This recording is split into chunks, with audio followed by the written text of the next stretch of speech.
Today, we're going to be taking a look at some of the most influential FNAF fan games ever created. From games that introduced ideas everyone else started copying, to fan projects that completely shifted the direction of the community, these titles left a lasting mark on the fandom. Some of these changed the fan game scene forever, so let's dive into them.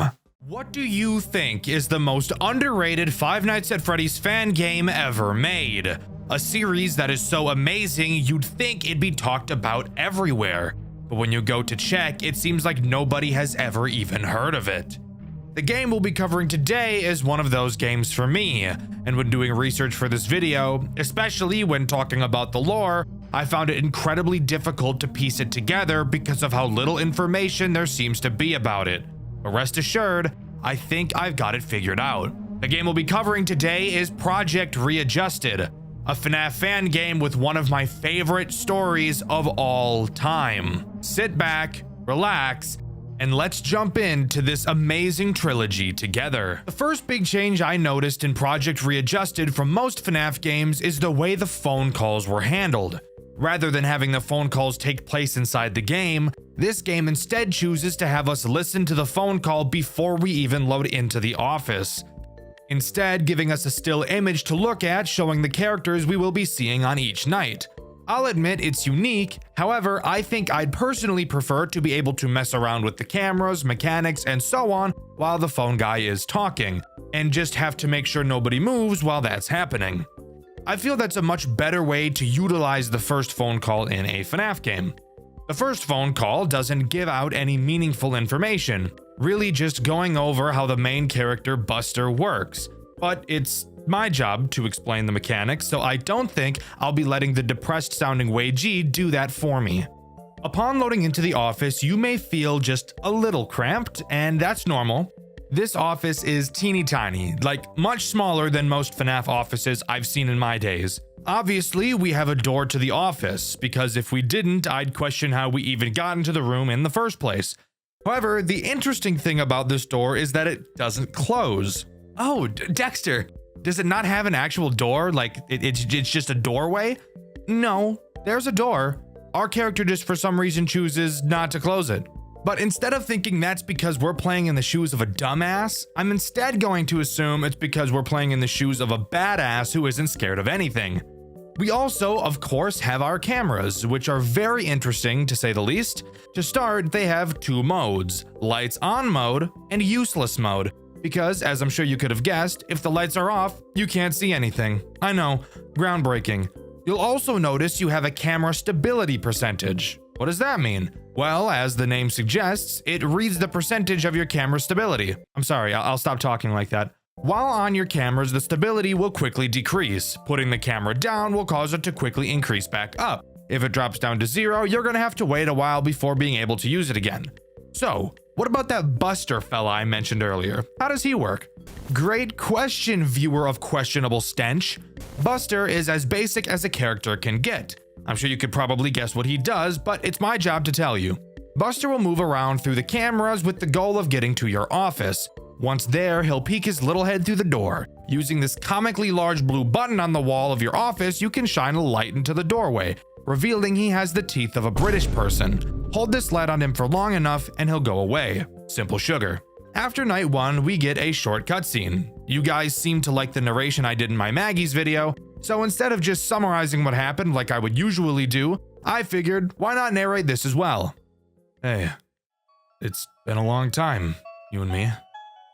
We finally met ends on a good note for now. I'm only implying that our experience will be better. Now, there is something I need to tell you. I know I'm jumping to conclusions without explaining who I am, but bear with me. There is something inside this diner. Just maybe put on some type of gig to make some fool believe you to make them work here. Maybe that person will lure that thing out. I'll tell you more tomorrow, but for now, let's begin to go inside. Let's take the back alley, as it's less noticeable. Come along, we only have 5 days. Sounds like someone's trying to dupe us and use us as bait. That's not very kind, vaguely barbaric. But whatever, we're already working here. I guess it's just in our best interest to not die. Moving on to night 2, you can quickly take a little nap because the phone guy takes a billion years to talk about the new character this night adds, and ramble about some arcade machines. The new character added on this night is Old Buster. At least, that's the name that would make sense. However, this character's name is actually Redeemer. Quite literally, being an older Buster model, I can't quite wrap my head around why they chose to name him in the way they did.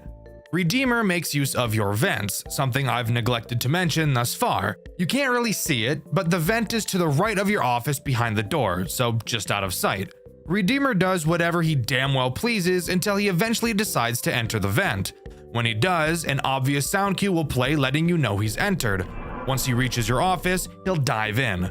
When he's in your office, it's very important that you don't look at him. However, since the office we're in is so small, it may prove very difficult to just look away from him. So you'll have to be looking at your cameras while he's in your office instead. I guess Redeemer has the mindset of, if I can't see him, he can't see me. Stupid ass robot. This, however, may bring up a possible conflict. If your camera stability is too low by the time Redeemer gets to your office, it's safe to say that you wouldn't have a very good time. But luckily for us, at this point in the game, checking the cameras is entirely useless. So as of right now, this shouldn't be a problem. Hey, so I was looking around in these garbage bins and found a key. It's great, I know, the low effort put into protecting this place. Anyways, remember that idea I had, well, a few minutes ago? I got this one guy on my phone now. His name is Hayden Simmons. Pretty dumb fellow. I bet he doesn't even know of this place. Probably a high school dropout or a kid desperate for some easy cash. Well, now let's venture inside this establishment and set up an office for our buddy. So, we know the name of our character, Hayden Simmons. Too bad his name is one of the rhyming Aiden names, probably the worst group of names anybody could have. That's besides the point though. It seems like the building we're working in isn't even supposed to have an office. It's clear something sinister is going on here, but we don't quite know what yet. Moving on to night 3, I'm going to spare you the details and have us skip the phone call because he explains what the newest character does in an amount of time that could be an entire video by itself. Night 3 introduces Ned. Ned is ugly, like ugly as sin. He's got a face not even a mother could love. Booger-ah, boy. He will try to make his way to your office via the long hallway in the building. Unlike Buster, he isn't a complete dumbass, so the light trick won't really work on him. What will work on him, however, is the replace machinery button that I've blatantly and purposefully ignored up until this point, because explaining it earlier really wouldn't have made a whole lot of sense, now would it? Ned has multiple stages in the hallway. Every time you use the replace machinery button, he will go back a stage. I'm sure you can figure out how this works. Push him back, wait for the button to recharge, push him back again, keep him away from your office, which would in turn keep him away from your genitals. Whoopity-doo. However, this does bring up the issue of us needing to use our cameras now. So in combination with Redeemer, Ned could end up being a big problem down the road. Alright, sorry for keeping you waiting, but I had to run back to my car to get a battery for my phone. It's pretty low percentage right now, but it'll last now. Hayden says he'll be able to work next week, which is great. We'll pay him around $150 for his work, I guess. Maybe it's considered a scam to him, but I don't care. He just said he's not a fan of night jobs, but will do it anyways, and he'll play on his phone. That's gonna go down well. Anyways, let's head inside. The Wi-Fi better not be bad inside, I swear. Not much to note from this cutscene. We know we're getting criminally underpaid, and we know that playing on our phone really isn't going to be an option, which just makes me smile from ear to ear personally. Night 4 introduces 2 new characters. However, one of them serves to be more of an annoyance than an actual threat, so we'll talk about him first. Greg is a little asshole. Really, this game's Balloon Boy. Not because he has the same mechanic, except I lied because he kinda does. His main goal is to disable your light and leave you vulnerable to Buster. He'll slowly crawl across your office. You will have to click him multiple times to make him go away. If you don't, he'll park his fat ass on the button and prevent you from using your light. You might be asking yourself, Dxtr, clicking on him? How does the game justify that making sense? Perfect question. From the way the phone guy describes it, it's just poking him. So I guess this motherfucker's just the Pillsbury Doughboy. Ticklish ass robot. The other That's so fucking stupid. The other character introduced on this night is Glancy, what I feel is this game's most frustrating character. Glancy tries to get into the back storage room and just literally fuck up everything in the entire building. Rip wires, killing your lights and your camera. So obviously something you should want to avoid. The way you do so is very easy. Remember how I mentioned the cameras had two states, on and useless? Well, turns out I lied, as the useless mode actually isn't useless. When Glancy gets into this back room, all you have to do is turn the camera lights off and he won't be able to see shit, making him decide to travel into another room by accident. I'd imagine it's an accident since he can't see, but he could have easily just gotten pissed off and left on his own accord. Which, if he can see where the exit is, you'd probably think he could see the wires, but I guess not. We're inside. Now, let's just put some of these cameras around the building and we'll be all set. Oh, never mind. There's a panel lying down on the shelf. Wait. You hear that? Well, anyways, you'll record calls just to convince him, Andrew. Just do a casual voice or whatever. Nice, these'll work. What the? Did I just hear walking? Wait, who are you? Andrew, run. He's looking for me. I'll see you around, friend. Dope. So we know the name of our phone guy, Andrew. Sounds like whoever is heard in these cutscenes isn't Andrew then. And apparently upon entering the building, something found them. Andrew ran, leaving whoever he was with behind, not knowing what the outcome was. Night 5's phone call actually has something interesting in it, if you could believe that. Andrew tells us that the character introduced on this night has something they want. Finally, a motive for what they're doing. Apparently this new character, Vinard, has a special chip that they really want. Andrew doesn't explain why they want this chip, but I'm sure we're gonna find out. Speaking of Vinard, what does he do? Well, he will try to hack the cameras so that you can't use them, and then wheel his way over to your office to kill you. Not sure why he has to disable the cameras to do that, but he does, I guess. Occasionally, you will see a purple error next to his camera. When you do, all you have to do is go to that camera and turn the light off so he can't see. Because like some people, he can't type without looking at the keyboard. Embarrassing. That's a talent you probably want to learn if you're on a computer all day. But that's really all he does. It really starts to show on this night how difficult this game can be, requiring you to be in the cameras very frequently. The only real chance you'll get to recharge your stability is when Buster is attacking, and I think that was on purpose for the sake of balancing, but maybe I'm being too optimistic. Unlike every other night, Night 5 doesn't have a post-night cutscene, so I can't talk about that. What I can talk about, however, is an Easter egg, and a fun piece of trivia about one of the characters in this game. After completing Night 5, you will unlock Custom Night. Inside, if you set everyone to max and click the Fox plushie in your office, you'll get this jump scare. And if you're interested in something about Vinard, he's actually a character made by Mixlass, the guy that made Tyke & Sons Lumber Co. and Baby's Nightmare Circus, which I've covered on this channel before. Definitely go watch that video after you finish this one. And as a result of using Mixlass's character, Mixlass then used one of Mechless's characters in his game Tyke & Sons Lumber Co. Pretty cool if you ask me. But that is all Project Readjusted has to offer. Overall, I think the game is surprisingly mechanically complex for a first game, something pretty uncommon with fan games that take place in a series like this. But don't let the lack of lore fool you, as Project Readjusted has one of the most interesting stories I've ever seen, and it continues in Project Readjusted too. It's been so long since I've seen Matthew. He just disappeared. I must find him again. I have so many questions. I could possibly get answers from the new Buster's location. The location is currently being renovated, but they must need some kind of guard. Could be hiding there after all this time. Well, let's see where this takes me in my hunt to find him. Project Readjusted 2 opens with a mission already in mind, finding a man named Matthew. I'm unsure who Matthew could be. My only guess at this time is it's the guy that got left behind by Andrew in the first game, but that is obviously unconfirmed as of now. Our player, Andrew, enters an old Buster's location to look for answers, throwing us right into Night 1.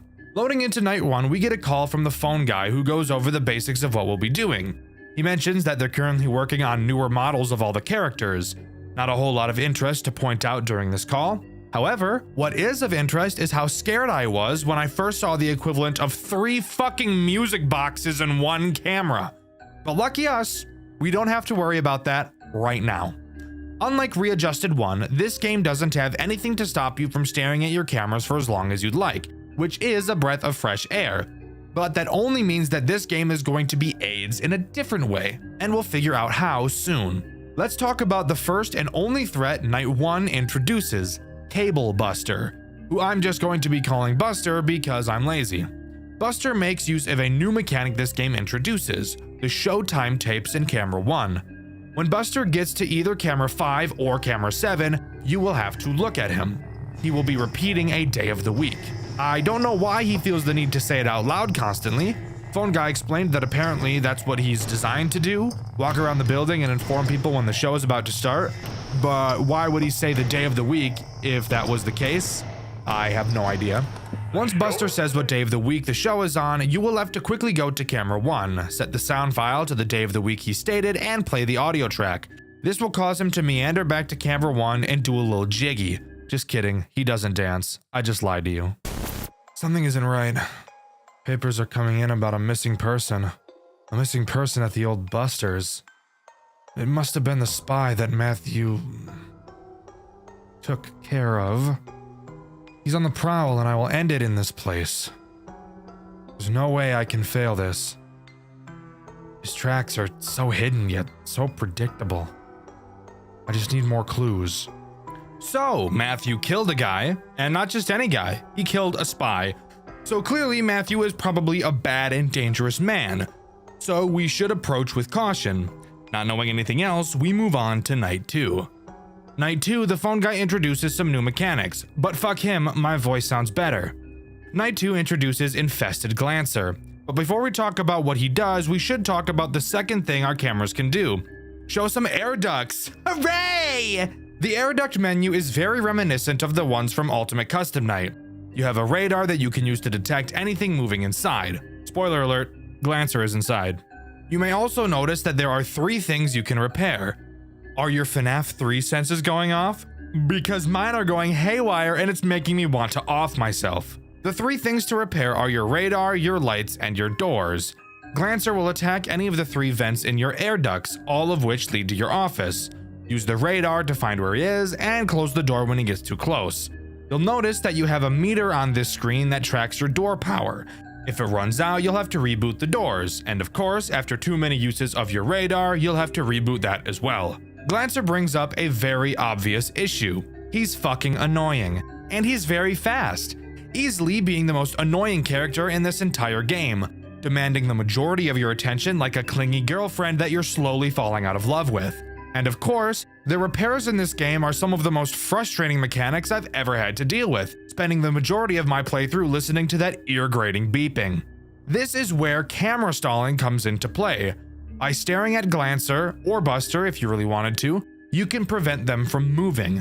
Glancer does not initially start in the air ducts, so I'd usually spend as long as I possibly could staring at him so he didn't slip away, because once he's in those ducts is when he becomes Satan. I can't decide on what to do. This whole situation is terrible. One wrong step and I'm in jail or potentially executed. I'm not falling into that hole of guilt with no way to release it. But damn, corpse inside that Glancer suit has definitely gotta be the spy. What else would Matthew have done to the body? Thrown it out? No way. I got my evidence. Now I just have to find Matthew himself. He can't be stopped now. So apparently there's a body inside of Glancer, the spy that Matthew killed. So yeah, that checks out. It really wouldn't be a FNAF game if people weren't getting stuffed into mascot suits, would it? Night 2 introduces 2 new characters, Magic Suit and Wraith Ned. Let's talk about Ned first since he's less annoying. He's this game's version of a Phantom Chica. Occasionally, he can start to appear on one of your cameras. If you don't look away from him fast enough, he'll jump scare you and cause you to need to repair everything. Your radar, your lights, your doors, your dick, Not super annoying, just get some reflexes and you'll be fine. Magic Suit, on the other hand, is very annoying. This is the guy who thought it'd be really funny to have 3 fucking music boxes at the same time. His 3 plugs will slowly decrease in power. You'll have to keep them charged up if you don't want Magic Suit to Magic Mic you. Fuck. You'll have to keep fuck. You'll have to keep him charged up if you don't want Magic Suit to Magic Mic you. But in all honesty, these 2 new characters aren't even an issue. This entire game's main problem is Glancer. God, I hate him so much I could just stick a fork in my ass. That doesn't even make any sense, but irrational anger causes irrational responses sometimes. I don't know what to tell you. What the hell was that purple thing? Is the air in this place toxic? What the hell? Can't keep working here. I must escape before I lose my mind. I don't know what I'm going to do. I have a feeling finding Matthew won't be easy. Speaking of which, I found a tape from the old location. That Glancer suit had made itself in the backstage. How? It must have found the pieces from when the original Glancer and Glossy characters were split up and put together. I don't know how sewing those 2 together made any sense, but I guess it was good for Halloween. Scratch that. Anyways, Matthew forced that spy corpse down inside the Glancer suit while it was trying to escape. What is wrong with these chips? I feel like someone is controlling them. No way this is artificially programmed in the animatronics. It's too mobile. Now there's more than one thing I need to find out. Great. So it sounds to me that Glancer put himself together and tried to escape the building, but while doing so, Matthew stuffed a corpse of the spy inside of him. What the hell is going on? I have no idea, but hopefully some more context will come along soon. The only character introduced on Night 4 is Wraith Finn, being, in my opinion, the second biggest threat in this game. Finn will quietly appear in your office. Up until this point, you haven't had any reason to ever lower your camera. Well, Finn is now your reason. When he appears in your office, you will have to hold your mouse over the top half of his body until he fades away. If you don't, say hello to a fuck ton of repairs and a quick death. Something I find really weird about this mechanic is how it's explained in the game. The phone guy literally tells us to put our cursor over it. She said she stared at what she saw, putting your cursor right on its upper half. That's kind of specific, but whatever. Just her, I guess. Anyway, good night. I've never really seen a FNAF game be meta like this before, but I guess, how else are you supposed to explain the mechanic? I suppose you could say to stare at it, but that wouldn't indicate you need to touch it with your mouse. Overall, a very goofy introduction, and a character that I forgot about so much, I think I died to him more than any other character throughout this entire franchise. Okay, I have many questions. How did that design get into this place, and how did it just fade out of existence? It was called Finn. We never got around to finishing it. It was like Buster's pal. The head was never done, but he had his other pieces done. Although I noticed this Finn had his hands gone. This place is so damn weird. This place is so damn weird. Alright, so really nothing interesting said there at all. Finn was supposed to be Buster's friend. Buster is a fucking robot. He has no friends. Moving on to Night 5, as it should be much more interesting and hopefully have a more interesting post-night cutscene. Night 5 introduces the last threat this game has to offer, Wraith Vinard. A character that isn't too terrible to deal with, but will really just act to take more of your needed time away from Glancy, which is obviously not something we want. Vinard only ever appears on camera 8. Occasionally, when checking that camera, you will see Vinard's silhouette with no eyes. You will have to stare at him until his eyes appear. Once they appear, you will then have to quickly look away as if you aren't the fucking reason his eyes appeared in the first place.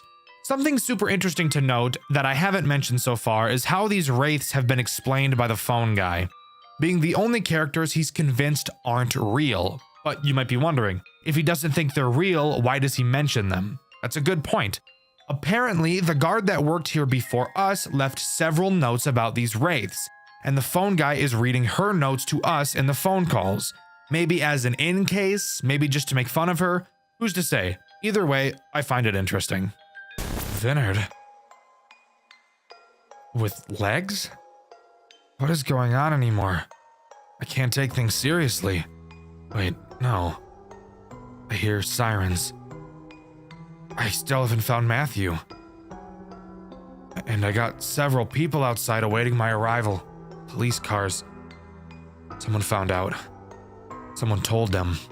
Matthew, you bastard. I will find you. You won't get away with this. I can't believe this is how my story ends. It's not right. I can't. Matthew was never found by any officials or Andrew. Andrew attempted to bring the situation to court, but not enough evidence was collected. Andrew was deemed guilty for the corpse inside Buster's Diner World and was sentenced to death row, his execution following a month after being assigned. This was not the outcome he had thought of. It could have been worse. This story is false. Well, goddamn! Quick recap. In this game, we play as Andrew, the phone guy from the first game. We still don't fully know exactly who Matthew is, but he called the police and informed them that Andrew was at the building and had killed someone. They arrived, found the body in the Glancer suit, and had Andrew killed, giving us the fake ending. Oh god, endings, Dexter. Let's quickly go over what it takes to get this true ending, please. Well, there are several minigames you will need to complete throughout the game in order to get this true ending. Let's blast through how to get them. During each night, a specific camera will have its name flickering slightly. Clicking on the name will shoot you into the minigame. On night 1, it's the main supply camera. On night 2, it's the West Hall. Night 3, it's the secondary supply entry. Night 4, it's the secondary supply entry again. And night 5, it's the power breaker. After completing all the minigames and successfully beating night 5, you'll get the true ending instead. The minigame. It spoke the words I couldn't find myself. Matthew died with his baby. A tape left on him. I can't explain what I've experienced here. I can't go on with this sudden guilt. This damned children's entertainment chain should have never happened. This outcome was not proper. And I can't handle it. I don't know what will happen next. I'll report the death of him and the corpse to the police. At least I can get off with no charges. I can't put myself to do it. I can't go the route my gut wants me to go. Later the same night, Andrew had a heart attack. No evidence was ever turned into the police due to this. Nearly a week later, police arrived after suspicion from pedestrians roaming the streets. Police had not told any officials about what was found and began to demolish the location. Andrew's story is over. An ending to a tragic story. There are no solutions to the problem. Diner World Entertainment was shut down immediately and ran out of business, seeking a new opportunity to reach into kids' hearts. This is the true story. Well, goddamn! Turns out it didn't matter what he did. Andrew still died, and no word of Matthew was ever heard from the police. We just can't win, can we? Well, luckily for us, this storyline does continue, and even more lucky for us, it continues in the best game in the series, and arguably one of the most creative FNAF games ever designed. I know who you are, Andrew Vargas. I've seen your name in records before. I know what you're doing. You want information. Lots of it. I'm no provider, but I can lead you to what you want. I know that man, Matthew, has been nothing but a mystery to you. His image is shrouded in a dense fog that your gaze cannot penetrate. But you want to break it, do you not? You can either go the full walk or fall short. There is no try this time. All the information you want to grasp so badly can be obtained. All you have to do is satisfy us. There are 3 captives full of knowledge below the storage facility. Treat them to our satisfaction, and they will live out to the 5th and final day. On that day, they will be free. They will be able to tell you all that they know. This is what you want, right? The data you seek is waiting for you. And here we are! Project Readjusted 3, the last game in the series and undoubtedly the best. This opening cutscene throws us right into the world of this twisted game. We play as Andrew. That might seem a bit confusing since Andrew died in the last game. But guess what? Apparently, both of the fucking endings weren't real. So what the fuck? I'm not joking, by the way. I'm being completely serious. Both of the endings in the second game aren't real. The true ending isn't real. Both the fake ending and the true ending both didn't fucking happen because it takes place before this one. So like, what the fuck was that all about, huh? Anyways, we're not sure who was speaking to us in that cutscene, but apparently there are 3 survivors that have all the information we need to solve whatever is going on with Matthew. And with that, we're tossed into night 1. This game does progress based on objectives instead of time. But rather than a game like Pizzeria Simulator where the tasks you have to complete are mind-numbing, the task in this game actually requires a small bit of brain power and is truly one of the most creative takes on a FNAF game I've ever seen. We're tasked with protecting these 3 captives. In the cameras, you'll be able to see 3 rooms. Each of these rooms holds one of the captives. You can keep track of their stats at the bottom of the monitor, see how much hunger, thirst, and satisfaction they're all at. Note how much supply you have. Your goal throughout this night is to send these captives shipments of food and water. Then, once they're all satisfied, the night can end. When you open the gate, food and water will slowly be dispensed. You can control which room these packages will go to. The longer you take to send a captive something, the lower their satisfaction will go. At the top of the screen, you'll see a minimum grade you need to complete the night, and which grade you're currently at, meaning you don't have to fill each room up to its entirety to complete the night. However, I'm a fucking badass and chose to get the best grade possible on each night. In order to refill your supplies, you will have to complete a task. A set of numbers will appear in a random order and you will have to click them in that order. When you finish, your supply will be slightly filled. Side note, if you ever see this sliding minigame instead of the number 1, that's because in that specific moment, I'm using footage from Indie Fuel, and in his playthrough, he was playing an earlier version of the game that used a different minigame. And that's all that happens on night 1. I could talk about the cameras for sure, but I think that'll become much more important in night 2, which actually brings on the first and main threat this game has to offer. But before we can get to that, in true final game lore dump fashion, after each night we get a post-night minigame to have fun with. In this minigame, we just kinda walk around. We check the stage in the main room and notice that there's supposed to be 2 animatronics on stage, the other being Finn. You may remember him from the second game. We go backstage where we believe Finn should be, only to find a dead child on the ground, bringing this minigame to a close. Something really awesome about this game is the patient hub. Dexter, what's the patient hub? If you'd shut the fuck up and watch the video like a normal person, instead of continuously asking questions like the girl you're watching a movie with that you really wish you didn't invite over because you're just trying to watch the fucking movie, I'd explain it to you. Sorry, lost my temper a little bit. Anyways, the patient hub is on the menu. Using it will actually let you go to talk to the 3 people you're protecting throughout the nights. Throughout the nights, heading to the patient hub, they will give you different pieces of information as the game goes on. On this first night, they don't tell you anything since they've been told they can't yet, probably by whoever put them here. This is such a cool and interesting integration into this game, and I think this is one of the big reasons why this game in particular is so underrated. Night 2 is where this game really starts to get real, introducing the first main threat of the game, Busted. Inside of your monitor, you'll notice the left half that I haven't really mentioned. Well, I'm about to mention it. You'll notice that it only has 3 cameras, but don't let that fool you. Busted will move around the cameras, not only trying to get to you, but to get to the captives as well. If at any point you can't find him on your cameras, that means he's in your office. Your office, by the way, is another thing I've neglected to mention. There are 4 entrances to your office, 2 on each side. You have the 2 obvious hallways in front of you, and then the 2 holes in your walls to the sides of you. Busted is very quiet, so you will have to make sure you're tracking him. Once Busted enters your office, you will have to scare him away with the light. Now, you may think, like most FNAF games, that we'd be given a flashlight, but no, that'd be too easy. In Project Readjusted 3, you're given a fucking glow stick to defend yourself. You know, one of those crack and shake things? Yeah, that's our main means of defense.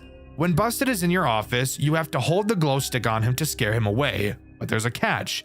Your glow stick cannot be used for very long at all. It has a very short lifespan, so you have to check really fucking quickly.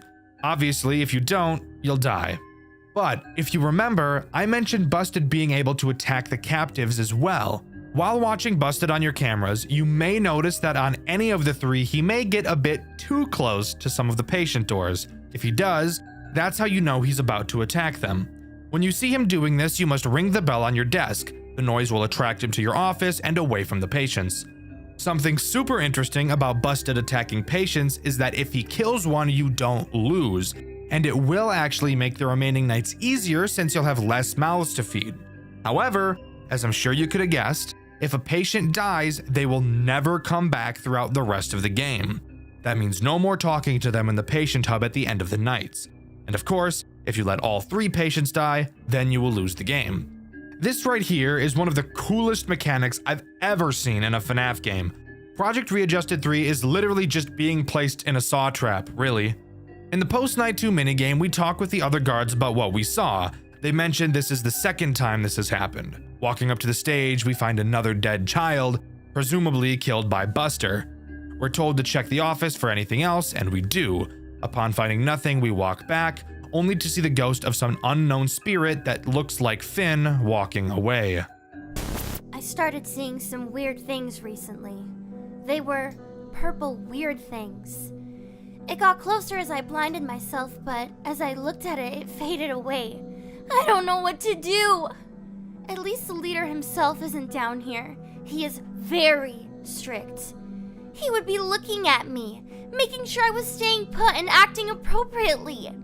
He threatened to stop liquids from coming into my room if I didn't listen. He really wants us to go his way, so just send us supplies like he wants, at least when he is nearby.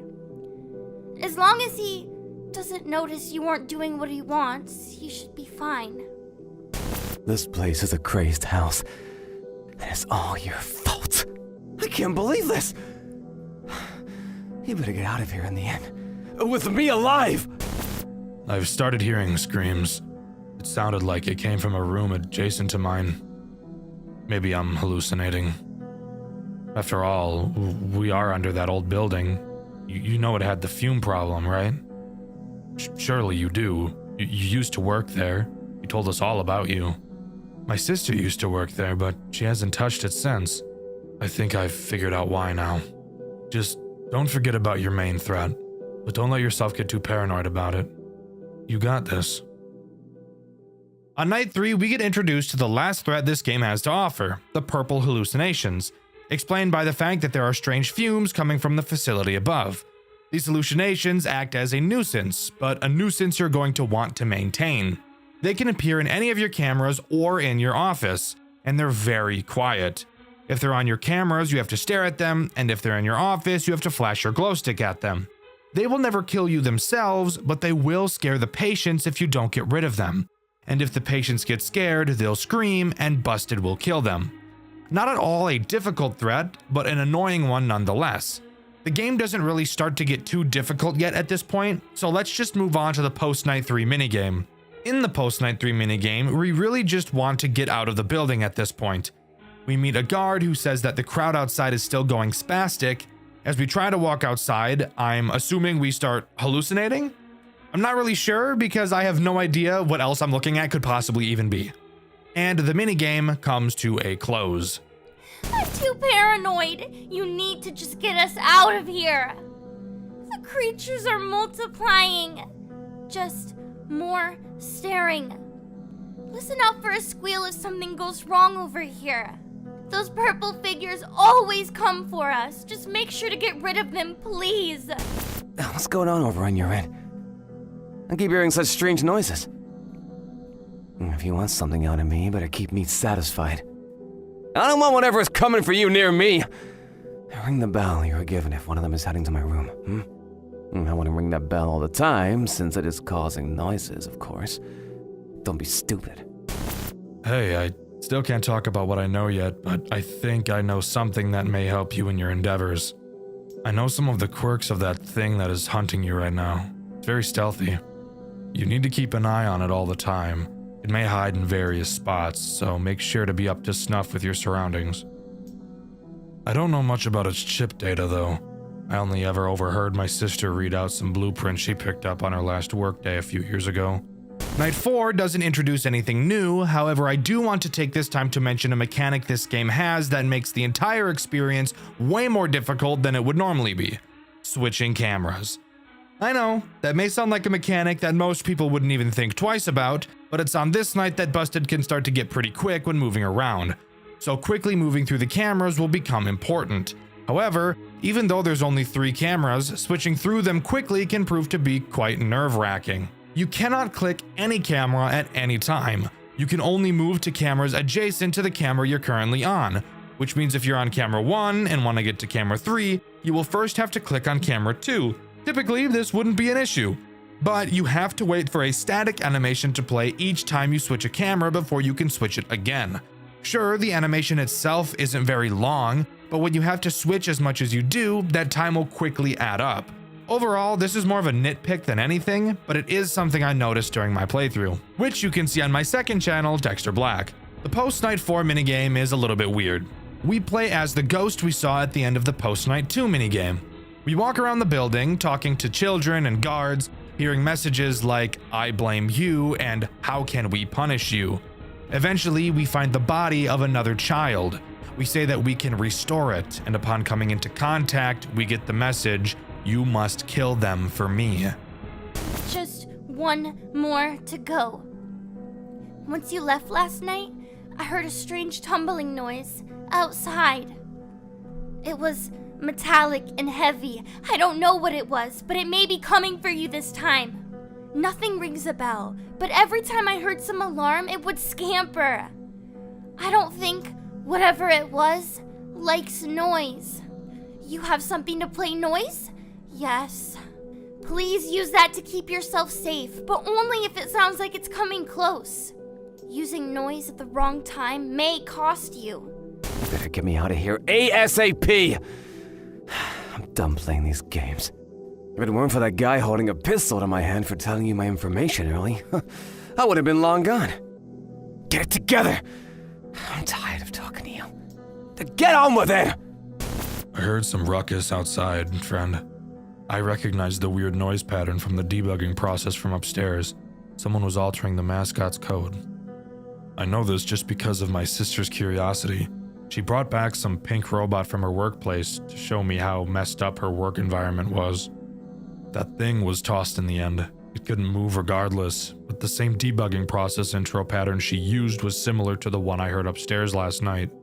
I can only assume that the two systems are related, most likely by the same manufacturer. All I know is that those old models never liked being looked at after some wear and tear. We flashed a light on the pink thing and it sparked a little. It was a very strange find indeed. Well, I hope you can use this information to your advantage tonight. Let's hope we can see the sun once more. Night 5 introduces one final threat. I know, guys, I've been lying constantly throughout this video, but I prefer to call it keeping you on your toes. The final threat introduced is Subject Model 3A, being another annoying character. He will wander around your cameras and you just have to make sure you're not looking at him. If you look at him for too long, I'm assuming you can guess what happens to you. Major bun pounding, salad tossing, you get it. Don't look at him. Overall, he really doesn't add anything new to the mix, really just making it more annoying to keep track of Busted. But if you can complete it, we'll move on to the final minigame. In this final minigame, we play as a child, walking around the restaurant, following what appears to be the ghost of a child. We follow them into the back room where the first kid was killed and speak to one of the animatronics. They apologize for what they did to us, probably in reference to killing us. They said their chip made them do it and explained that someone else is pulling the strings and making the robots kill people. It ends off by telling us we will never see it again and to leave. Then the minigame comes to a close. Andrew Vargas, it seems you have found your way. We cannot say we are surprised at your feat, especially considering your perseverance was quite equal to your past endeavors. You found your sources, exactly what you wanted. Though, did you ever think to look for more data you could use towards your search? The patients you have saved do not hold all of the information, but just enough for you to draw a plausible conclusion. Regardless of your intentions with the data you hold, your time here is over. You have what you came for, but do you feel empty with what you hold? That is a question that will be left in the air for you to grasp. For now, you may take your prized patients outside of this facility with you until you find your true desire and recollection. We thank you for playing our game. I can't believe it! You did it? I'm free from this place? Oh, I must tell you what I know. Well, okay. I was a producer for one of the most popular animatronic performer shows a few years back. I was vital, but I got to the point where I knew too much, and that is how I wound up here. This man was someone I used to work with. He created these things for his own entertainment business, but he eventually took it too far. He created a powerful computer to control all of his creations from a distance with whatever behavior he wanted. He always left his plans on his work desk, but one day he felt like something was off. Some grew suspicious of his projects, myself included, but I never took it as far as this one group of people. They were dedicated to finding his grand computer. They went as far as setting up hidden cameras around the building to track anything they could, anything that could leave a trace back to its whereabouts. But they never found it, because the man attacked and killed one of them. I saw it on old discarded footage. That is all I know. I hope this helps you. It took you long enough? Let's make this conversation quick. I was one of the construction employees set to renovate the supply and storage facility for future use. It was gonna be under some childish name like Busters, I think. I was the only one that showed up to the job early, like always. I got to one of the storage trucks I left outside, and that's where my life took a turn. They had a rotting corpse and dismantled robots in that truck, man. A rotting corpse. You could never understand how disgusting that was to see face to face. Sucker fell right out of the truck too, like it was last in line. It was in some blue wreck of a mascot suit. It had a camera stuffed in its mouth. It was horrible. I think you get it now. I went to go get my bag and quit my job, but some gray thing grabbed me and pulled me deeper into that building. Next thing you know, I was dangling for my life. Awesome, right? Well, it pulled me past some satellite. It was covered in those dumb white masks you've seen. The same one the guy is wearing. It's all some weird gimmick. But I know what that gimmick is for. That satellite was being used to get that white rabbit robot back from the depths of the forest, right off of Brickview Boulevard. It had to have been made for that. I'm no fool. I knew about that white monster rumor, and I even went hunting for it one time with the boys. It has to be linked. That's all I got for you. We better not come into contact like this again. I have to owe you something for your determination, my friend. I'm honored. Oh, right. I do owe you something. I have something to tell you.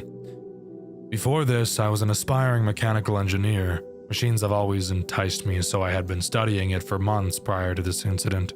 As you know, my sister had worked at that old supply and storage facility years ago. She was my main inspiration for this interest of mine. That night, when she came home with that pink robot, changed everything for me. We dug into the hardware of the robot ourselves. Our father had some spare tools in the garage, so we didn't have to rip into it to damage the thing even worse. We found a lot of weird oddities. One of the most obvious ones was its back. It had the tips of endoskeleton fingers buried in the suit piece, like it was torn apart by one of its own. Another one was its eye. We found a serial number printed in a fine black font face in the back of the eyelids, but it only routed to a 404 page on our home computer. Lastly, it had a code written on the inside of each of the suit parts. It read Model Pound 3C. I don't know the significance of the C. Maybe it was part of a trio, unless there are models with parts 3D or more. We extracted the chip from the robot, though. It was in a very rough condition, but it was somewhat intact. It even had a USB slot in it, which was extremely new at the time. We plugged the cord into our home computer, but it pulled up a ton of strange prompts. We clicked through all of them and found a folder with many text files inside of it. A lot of it was just a garbled mess, but some had what seemed to be addresses. They were impossible for us to decipher fully. Was this animatronic generation holding locations? That's the strange part. What's even more strange is that it had a file named task.txt amongst all the other distorted file names. We opened it, but for some reason the USB had ejected itself. We tried plugging it back into the computer, but it wouldn't pick it up again. All I was able to see before it disconnected was something along the lines of, "He must see what I have done, and maybe he will realize he should have stayed by my side. I know what I'm doing." That's all that I know, friend. See you on the other side. Project Readjusted's story doesn't throw the answers at you. It gives you pieces, conversations, job descriptions, weird one-liners, and you're meant to piece together what was really happening behind the walls of Buster's Diner World. But once you line everything up, the picture is pretty clear. Two employees start a project they don't fully understand. It gets out of control, and one of them ends up paying the price for it. It all starts after Buster shuts down. The public thinks the place is done, the animatronics are boxed up, and everyone has moved on. But Diner World Entertainment hasn't. They're still in the building, still tinkering, and still trying to push something forward. Something they only ever call the project. And at the center of it are two people, Andrew Vargas and his co-worker, Matthew. The two are exploring the closed building long after hours, checking the animatronics, looking through old hardware, and trying to locate something hidden deep inside the cast. Something the company wants extremely badly. A special chip connected to a hostile presence in the animatronics. They can't pull it out safely, they can't study it while it's roaming, and they can't risk handling it directly. So their entire plan is built around one thing: lure the entity into range, pull the chip, replace it, and get out. But they can't do it themselves.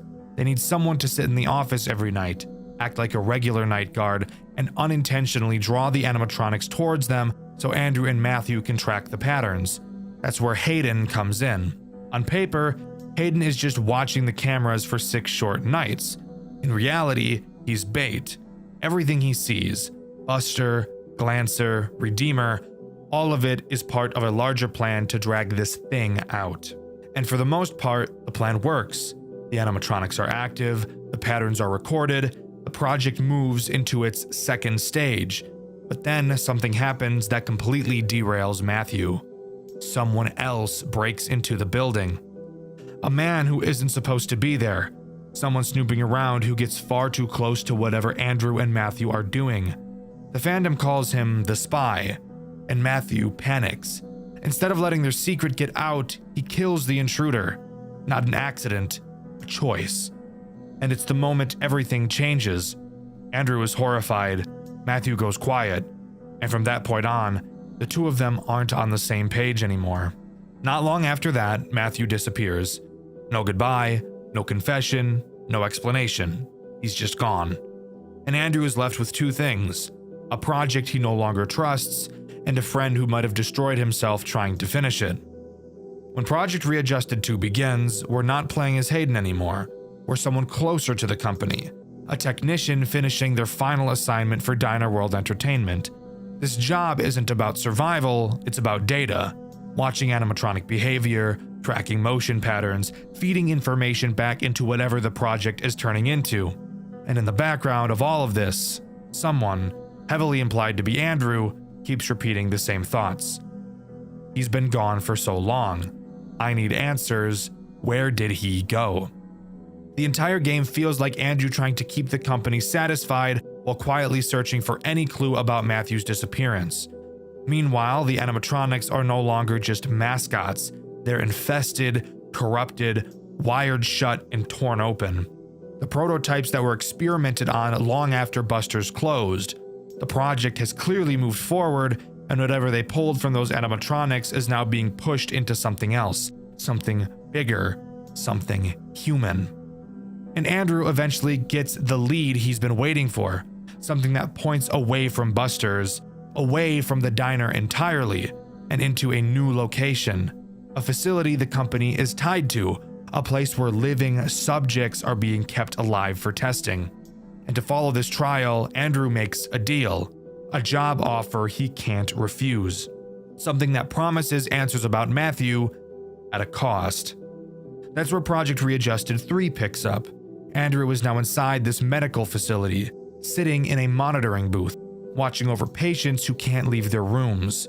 His job is to keep them alive by sending supplies down long, empty hallways, making sure they don't lose consciousness, and trying not to get killed by something stalking him in the dark.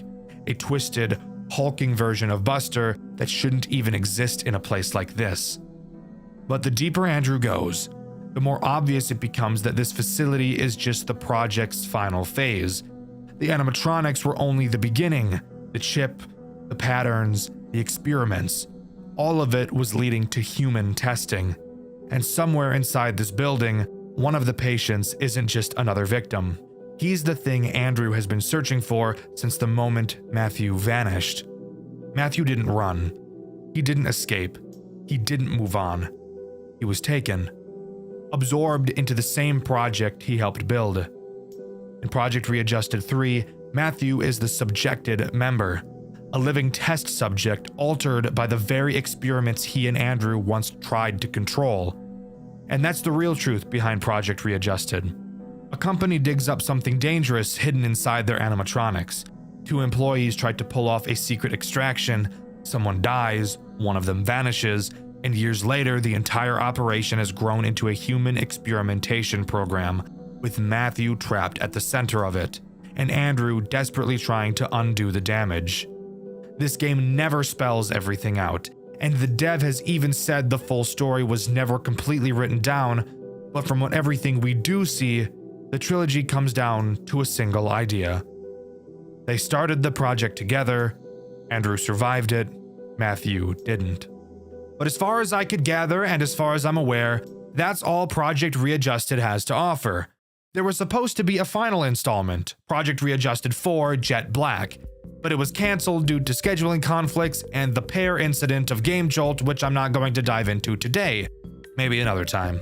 Overall, I think each game in this series progressively got better and better. I think the story I was able to piece together is really interesting and very good, but I really wish it was more concrete so I didn't have to speculate as much as I did. Project Readjusted 3 is a phenomenal FNAF game and one of the most creative I've ever seen, and I highly recommend you give this series a try. But let me know what you think. Do you agree with me, or do you think Project Readjusted is actually just a confusing dumpster fire? Let me know in the comments below. In my 5 Nights at Maggie's video, I asked you guys which series you'd like to see me cover next, and my favorite comment is this one by Witchery. They said Tealerland, and while that's not really a series, it is a game I really loved and that I do have on my list to talk about on Dxtr White, so you should be able to expect that video in the near future. I want you to think about the last time you've played a FNAF fan game that has introduced a mechanic you've never seen before. Maybe you think of Junior's deduction game mechanic. Maybe you think of Tealerland's upgrade system. Or maybe you dig really deep and think of One Night at Flumpty's 3 moving camera buttons.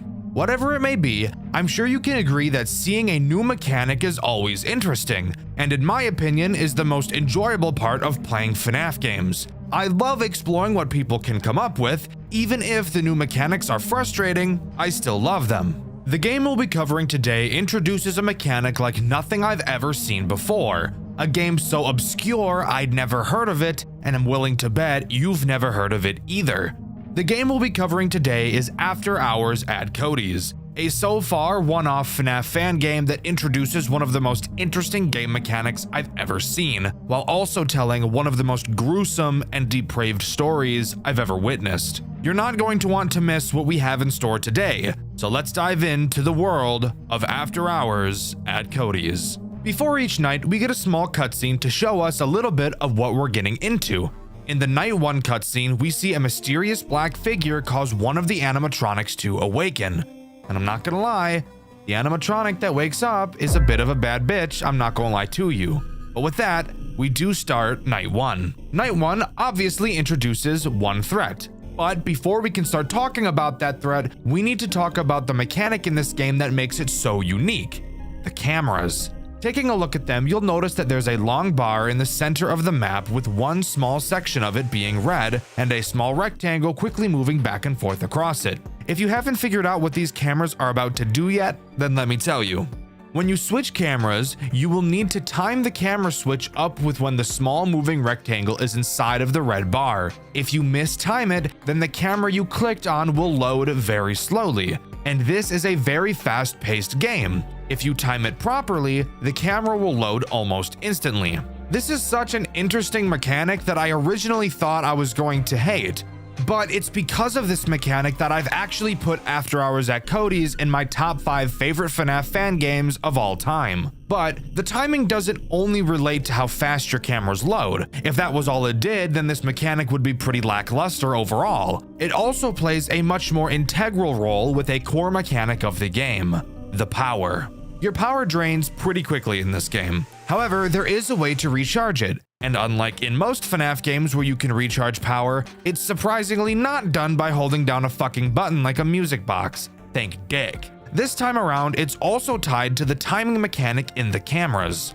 Every time you properly time a camera switch, a small battery multiplier will increase by 1 at the bottom of the camera. The higher that multiplier is, the more power will increase, with a maximum multiplier of 30. However, if you don't properly time a switch fast enough, then the multiplier will start to quickly decrease. So constantly switching cameras is a must. I think this is easily one of the most unique mechanics I've ever seen. It adds a level of skill that most other FNAF games just don't have. Most FNAF games' skill ceilings are marked by your reflexes. This one is marked by your rhythm, and I think that's awesome. But anyways, onto the threat this night introduces: Bad Bitch Bella. Or as this game calls her, Bella the Beaver. I think my name is a little bit better though, personally. Bad Bitch Bella has a very simple motive: walk to your office, put a collar on you, and walk you like a dog. You guys can feel free to defend yourself from her, which I will explain how to do in a moment, but I for one will already be on my hands and knees by the time she enters the office. She will try to enter your office through camera 5 or your right door.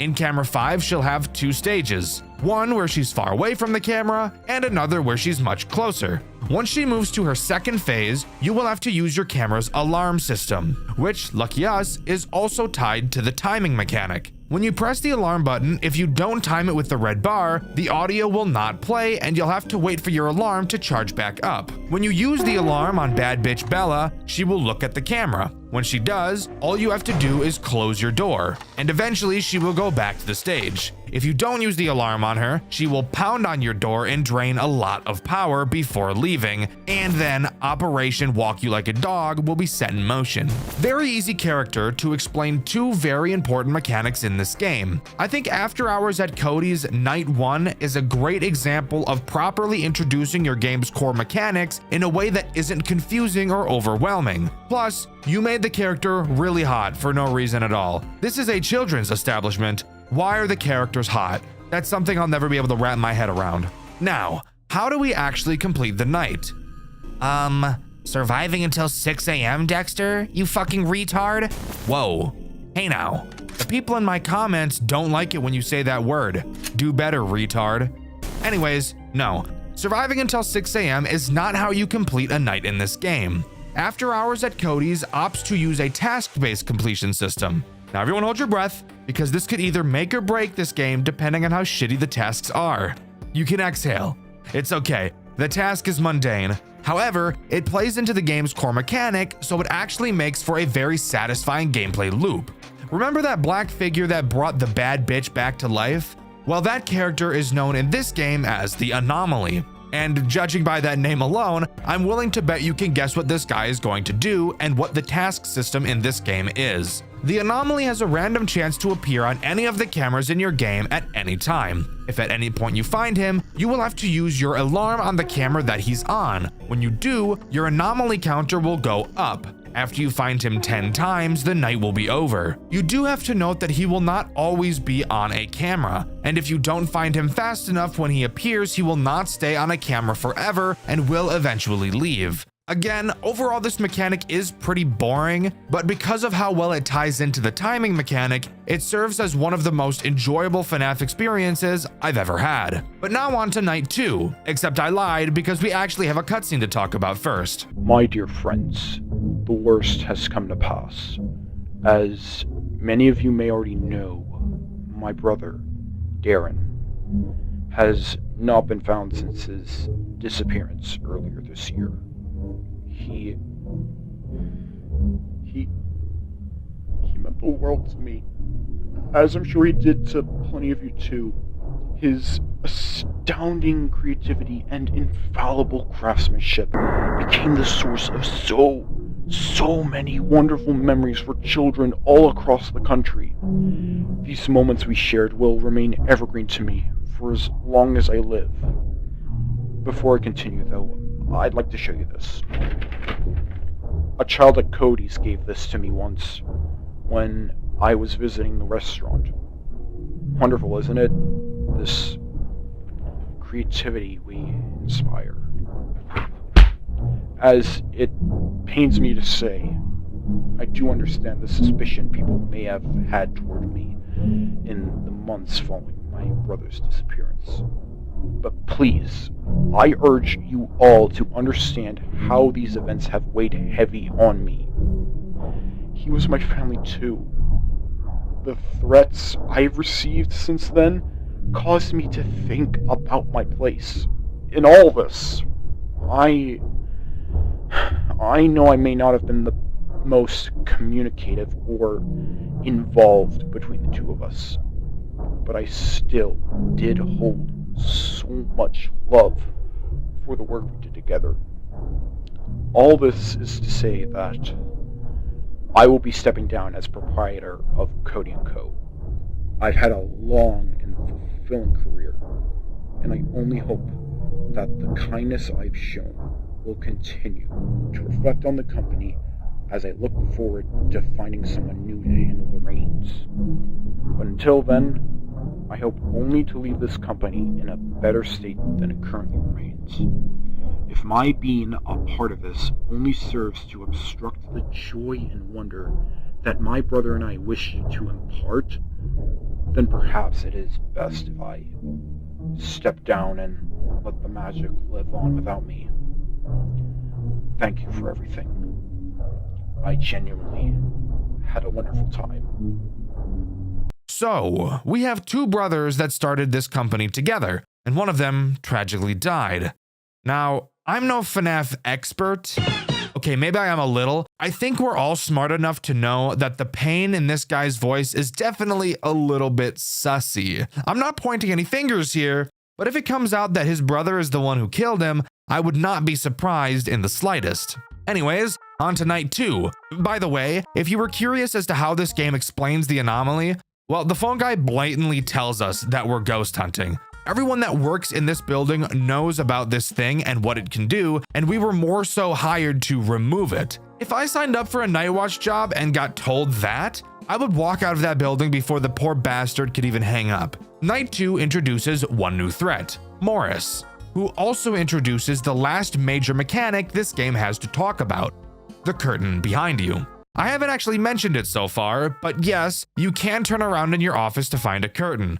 It vaguely reminds me of the curtain from those nights at Rachel's. However, this game isn't mind-numbingly boring like that one is. Morris will slowly creep out from behind the curtains throughout the night. Occasionally, you'll have to turn around and force him back. However, unlike most curtain mechanics like this, it isn't just pulling them closed or holding your light on it. After Hours at Cody's needs to get a little bit quirky. Introducing probably the most frustrating mechanic in the entire game. Next to the curtains, you'll see 4 buttons. Each button has a color. You might be thinking, Dexter, I'm looking at them and not a single one of them has a color. Well, you see, dear viewer, that's what I thought too. However, no, they do indeed have a color. You just can't see which color each button is until you press it, which I think is very stupid. Morris has 5 phases before jump scaring you. The first phase is the phase you'll mostly see him in. All you'll be able to see is his nose. This is the furthest back that he can be, so if he looks like this, you're all good. The next 4 phases each correspond to one of those buttons. So depending on how close he is to ganking you, you will have to select the correct colored button and then flash your light on him to make him go back to phase 1. What do the buttons mixed with the flashlight have to do with sending him back? I really have no idea. And in all honesty, I think this is easily the weakest part of the entire game. But that's not where my frustration with Morris ends.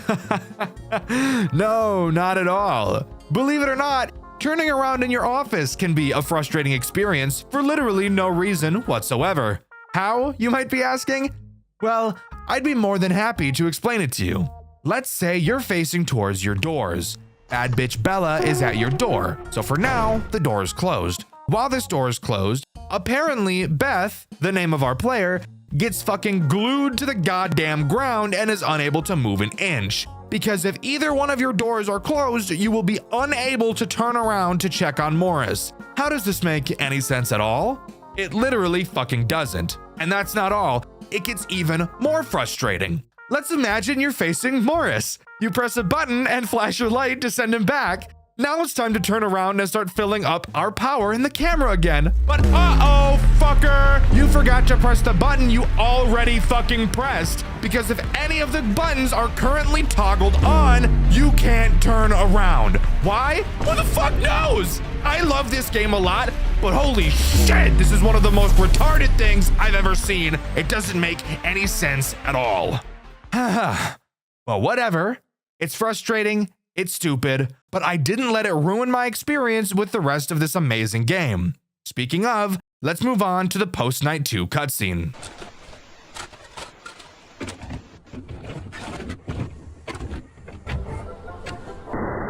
Greetings, employee, and welcome to part 3 of the Warren Tech Mascot Training Module. In this chapter, we'll be demonstrating how to safely wear and operate our patented Flex mascot suit. To begin the process, locate the 4 winding ports present on each of the character's limbs. Use your company-issued War Wrench to turn counterclockwise and disengage the mascot's enhanced performance mode. You should notice the eyes glow red from the activation of the light relay. This means that the mascot is ready to be worn. Simply be warned.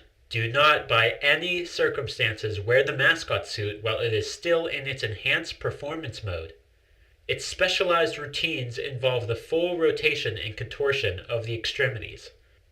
Should you be caught in the suit during the performance of one of these routines, do not panic. If you can, tuck your legs and arms into the main torso and lower your head as far as possible. Repeat the phrase. Aboard showtime routine. Jonah protocol in effect. Aboard showtime routine. Jonah protocol in effect. So it seems we've found After Hours at Cody's spring lock equivalent. And in all honesty, I think it's way more brutal than the spring lock suit could ever be. Imagine being locked inside of that clown suit, only for the arms and legs to start twisting, breaking your bones, ripping your tendons, and contorting your bodies in ways it was never supposed to bend. This is easily one of the most terrifying ideas I've ever seen in a FNAF game before, and I'm all for it. Night 3 introduces one new threat, Jack the Jackal. He acts as this game's Chica, being a borderline exact copy of Bad Bitch Bella, except she's a 10 and he's like a 4 at best on a good day. As I'm sure you could have expected, Jack does the exact same thing as Bella, except he attacks camera 6 and your left door instead of your right. The same system and rules apply to him. He has 2 phases on camera 6. Once he's in his second phase, use the alarm on him and close the door until he leaves. Simple sugar. We've dealt with this before, however, it does add a decent deal of pressure in combination with what we already have. The cooldown for the alarm is relatively slow, and now having 3 consistent problems we need to use it on, it could easily start to get out of hand fast. Not to mention having another door character which could prevent us from turning around to check on Morris. This game can get stressful, but I honestly think that's one of the most enjoyable parts about it. Clocking out? Okay. Have a good night then.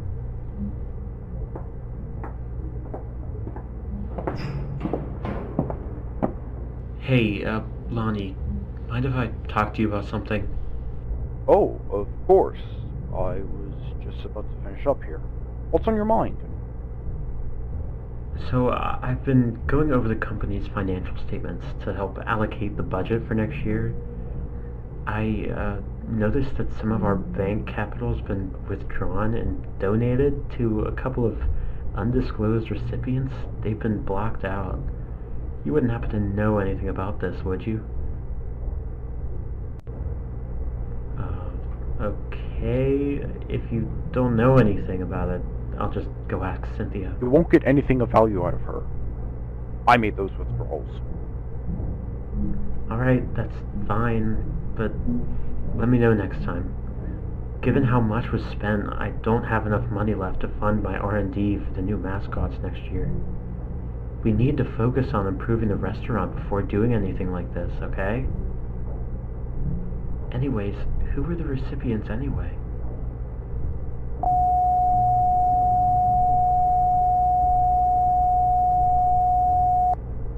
You're joking, Lonnie. Tell me you're joking. Quite the opposite, I'm afraid.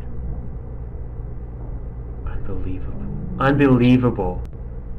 And after all that shit about dedicating yourself to the betterment of the company, to promise a business that would never do anything to harm its audience again, you pulled this on me? Look, calm down. I can explain. No, you can't explain shit. You may put up a face to get them to tolerate you, but I'll be damned if you ever gave a shit about the kids. I'm the one working my ass off out there to cover for your mistakes. I said calm down! Don't even start with me. Your pitiful self-righteousness is pathetic. Do you not remember the hole I dug you out of? You owe every part of the success to me. I made this company, and I made you. Don't try to push superiority onto me when you're the one who crawled to me, begging for my help all those years ago.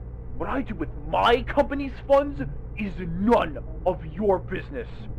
Do what is asked of you before I decide you're no longer needed. Fine, you made your point. Glad we came to an agreement. Be seeing you. Whatever. So, the brother Lonnie, who we heard in the Night 1 cutscene, has been spending company money on something shady. The exact contents have been redacted, but judging from Daryl's reaction, it's not good news. We also have a pretty big argument about money here. And if we're still rolling with my theory that Lonnie had something to do with Daryl's death, money is one of the most common reasons for murder. Again, not necessarily pointing any fingers. Okay, that's a lie. Yes, I am. There's no way in fuck Lonnie isn't the reason Daryl died, but I guess only time will tell. Night 4 introduces the main attraction himself, Cody. Really shitty name, by the way. The only Cody I like is this gay guy who wears a lot of blue and has some yellow ass teeth. Anyways, onto what Cody from the game does. Cody's main goal in this game is to absolutely rail your power supply. There are 2 cameras which have breaker boxes in them. They must be female because Cody really wants to break their boxes with his big fat patty whacker double-decker robo dig. When he's in either of these cameras, he'll have 2 phases. One where he's just kind of chilling there, and the other where he's having intercourse with said breaker box. When you see him doing his thing with his big fat patty whacker double-decker robo dick, use the alarm on his camera to scare him away. If you don't, obviously your power is going to disintegrate like the cells on my testicles when I accidentally place them on the stove. So, here we have yet another character that requires us to use the alarm system. Can you start to see how this game could become stressful? Especially considering that our alarm has a pretty long cooldown time in reference to the amount of characters that require its use. Yeah, it can become a bit much at times, but in all honesty, I never felt like this game was unfair. I never felt like there was even an inkling of RNG. This game is so fun. You guys really need to check it out, or check out my full playthrough over on my second channel, Dxtr Black.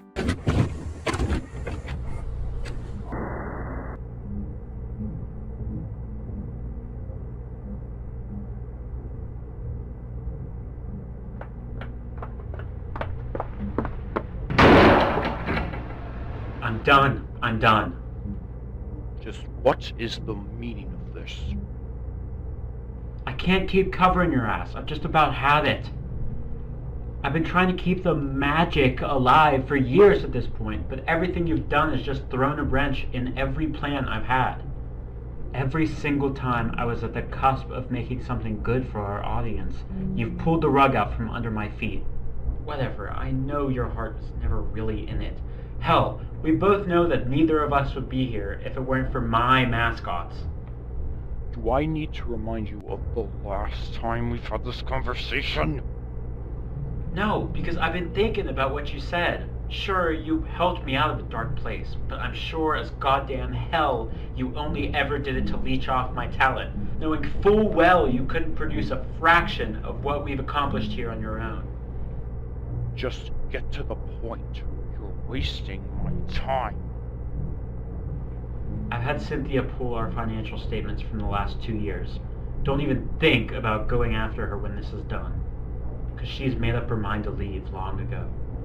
I have the contacts of every news outlet in the state, ready to publish the uncensored documents at a moment's notice. What? Are you dense? Don't you realize that this is gonna spell the end of you too? I do. Besides, however this turns out sure as hell beats trying to steer a ship that's been sinking for years now. So I'm gonna give you 2 options. Walk away now and forsake your every stake in this company, or take the fall with me and lose everything anyway. You belligerent, unthinking fool! You really haven't changed at all, have you? Still the over-emotional disaster of a child you've been since we were kids. God, it's no wonder Mom and Dad gave up on you so damn easily. You know what? Do your worst. You won't get anything out of me. Then I guess you made your choice.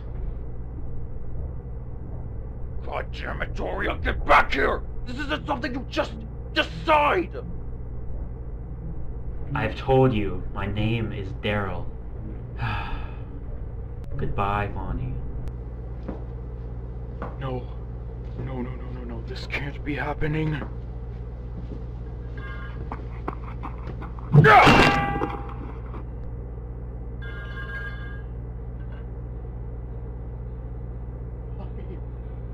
Why are you making me do this? Tisk, tisk, tisk. Well. Looky what we have here. Exactly as I suspected. Lonnie killed his brother. Sure, Daryl was gonna bring the entire company to its knees, but to be fair, it was entirely Lonnie's fault. I also want to use this cutscene to bring up a problem I have with some FNAF fan games. Voice acting can really make or break an impactful scene in a game. You really need to be able to get an actor or actress who can really bring that energy that the role needs to tell its story. Lonnie's voice acting is bad, and it really shows in this Night 4 cutscene. From the mumbling, making it hard to understand what he's saying if it wasn't for the subtitles, to the actor not really yelling during a scene where he needs to be yelling, it makes this scene, which is supposed to be impactful and shocking, just feel very awkward and uncomfortable. Not every game needs voice acting either. If you're a dev working on a FNAF game, or any game for that matter, and you just can't quite find an actor or actress that can fit your role with the vision you had in your head, I honestly think it's much better to just leave the voicing up to the player, rather than using an actor or actress that is going to make your scenes feel like they came out of Garden of Banban, a game series with notoriously horrendous voice acting. Anyways, moving on to Night 5. It introduces nothing new and just serves as a more difficult version of Night 4, so there's obviously not a whole lot to talk about here. However, what we can talk about is the post-Night 5 cutscene.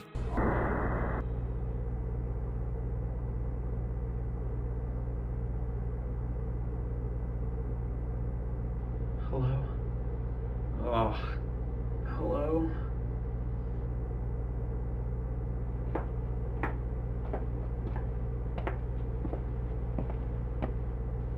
Lonnie, what is this? Get me the hell out of here. No. They can't know. God. Why are you making me do this? Wait, what? Lonnie, what the hell are you thinking of doing? Please. Don't make this harder than it has to be. Lonnie, please, no. Listen, don't do this. I'm your brother! You made me do this! They can't know. No one can know. Please, Lonnie! I don't want to die! I don't want to die! I don't want to die!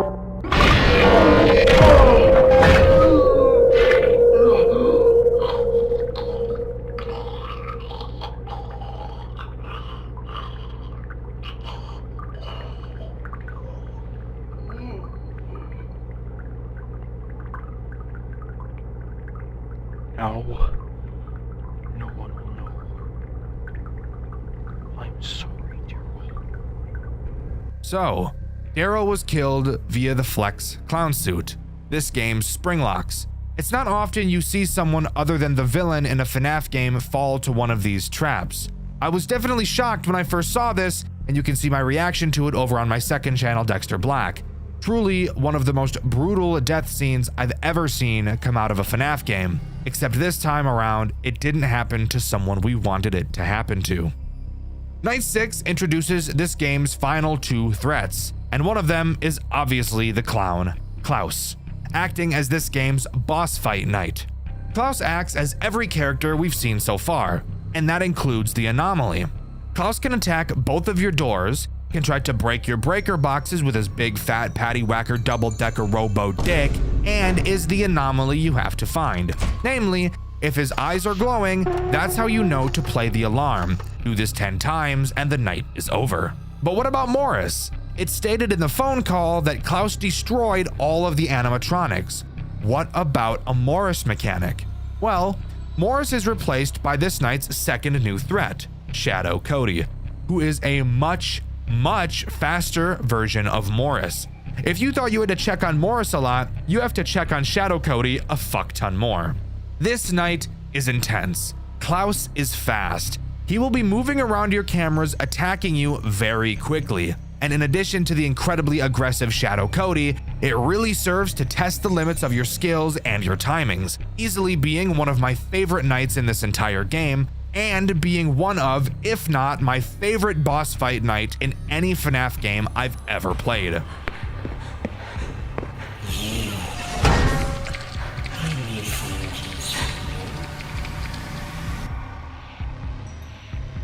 We're going to do wonderful things.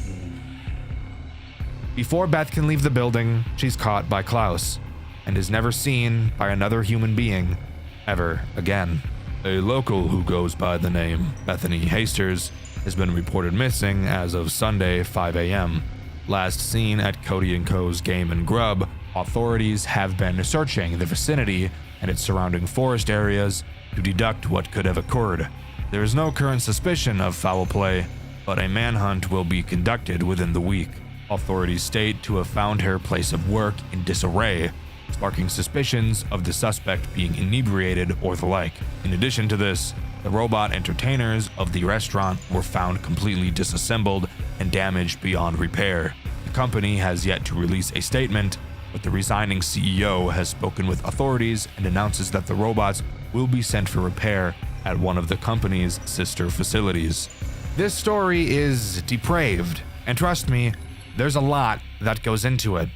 Long before the game takes place, Cody & Co.'s Game & Grub was meant to be a second chance, a reopening of a restaurant that had already failed once before, revived under the guidance of Warren Technology. On the surface, it was nothing special. A modest, arcade-style diner built around animatronic mascots, struggling to stay relevant in a world that had already moved on. But beneath that fragile revival was something unstable, something unfinished, quietly embedded into the building's systems. That presence became known as the anomaly. Employees noticed it first. Small things at the beginning, strange glitches in the animatronics' behaviors, systems responding without being touched, errors appearing where none should exist. Management acknowledged it, but only as a technical problem, something to be observed, something to be measured, not something to be feared. By the time Bethany Hasters was hired as the night guard, the anomaly was already spreading. Bethany's job was simple on paper: work the overnight shift, monitor the building, and collect data on the anomaly's activity. Her first night begins on November 9th, 1997, and at first, the restaurant almost feels dormant, quiet, empty. But that stillness doesn't last long, because each night, the anomaly grows more aggressive, and it chooses its host one by one. The first animatronic to fall under its influence is Bella the Beaver. Once a friendly mascot, Bella becomes erratic, hostile, and unpredictable, her movements no longer matching her original programming. The following night, Morris the Mouse is corrupted as well, then Jack the Jackal. Each evening, another animatronic loses control, as if something is slowly rewriting them from the inside. All the while, the anomaly watches Bethany. By Thursday night, even Cody, the face of the restaurant itself, is no longer safe. His corruption marks a turning point. The anomaly has nearly overtaken the entire system. Whatever restraint once existed is gone, and by Friday, the restaurant's original code is on the brink of a total collapse. Behind all of this is Warren Technology, and more specifically, the company's founders, Daryl and Lonnie Warren. Years earlier, Daryl had been responsible for developing advanced animatronic technology, including a dangerous experimental suit known as the Flex suit. At some point, Daryl was betrayed and trapped inside that suit. Whether intentional or negligent, the result was the same. Daryl never escaped, and what remained of him became something else entirely. The anomaly. On Friday night, Lonnie Warren lies about a meeting, betrays another employee, and secretly releases what remains of Daryl from backstage confinement. By Saturday, the animatronics have been dismantled, but the threat hasn't ended. The anomaly has a body now, a form known as Klaus, and it is no longer bound to systems or code. It hunts Bethany directly. Saturday night becomes less about surviving malfunctioning machines and more about avoiding a conscious entity moving freely through the building. And if that wasn't enough, another presence emerges, Shadow Cody, a dark manifestation tied to the restaurant's collapse, appearing as an additional threat.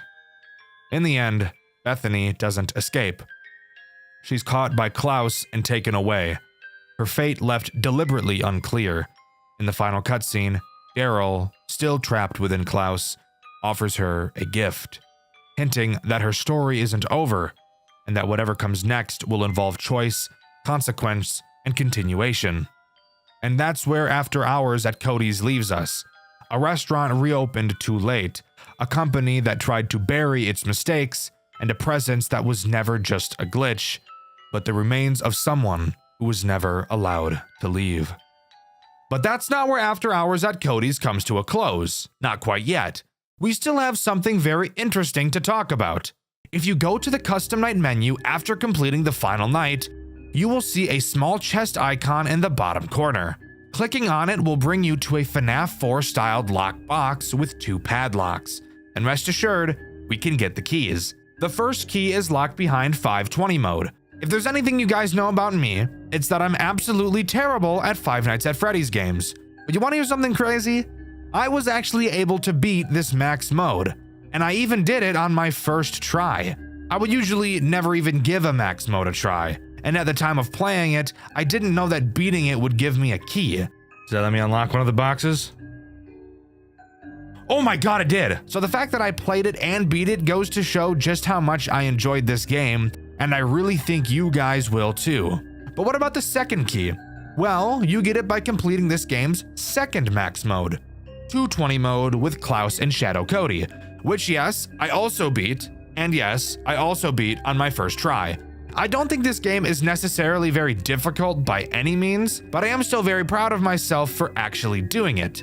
And watching me play it over on my second channel, Dxtr Black, makes me look like I'm a lot better at these types of games than I really am. After completing both max modes, we can take the keys and unlock the box to find a very menacing looking character whose eyes turn on, a teaser for what will undoubtedly be a second game, and I believe that this character we see here is Bethany. But only time will tell. One last thing I want to talk about is something you can find in the extras menu.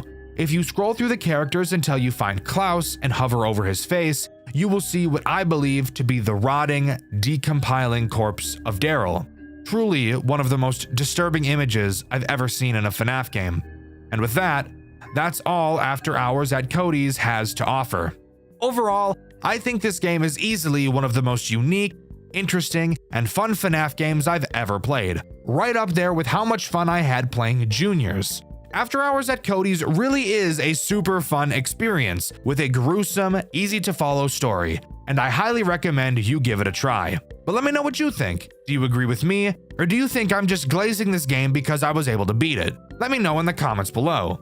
In my Remnants of Tubbyland video, I asked you guys what your favorite horror game from 2025 was, and my favorite answer was this one by Skeletons. They said, "No, I'm Not Human," and I totally agree.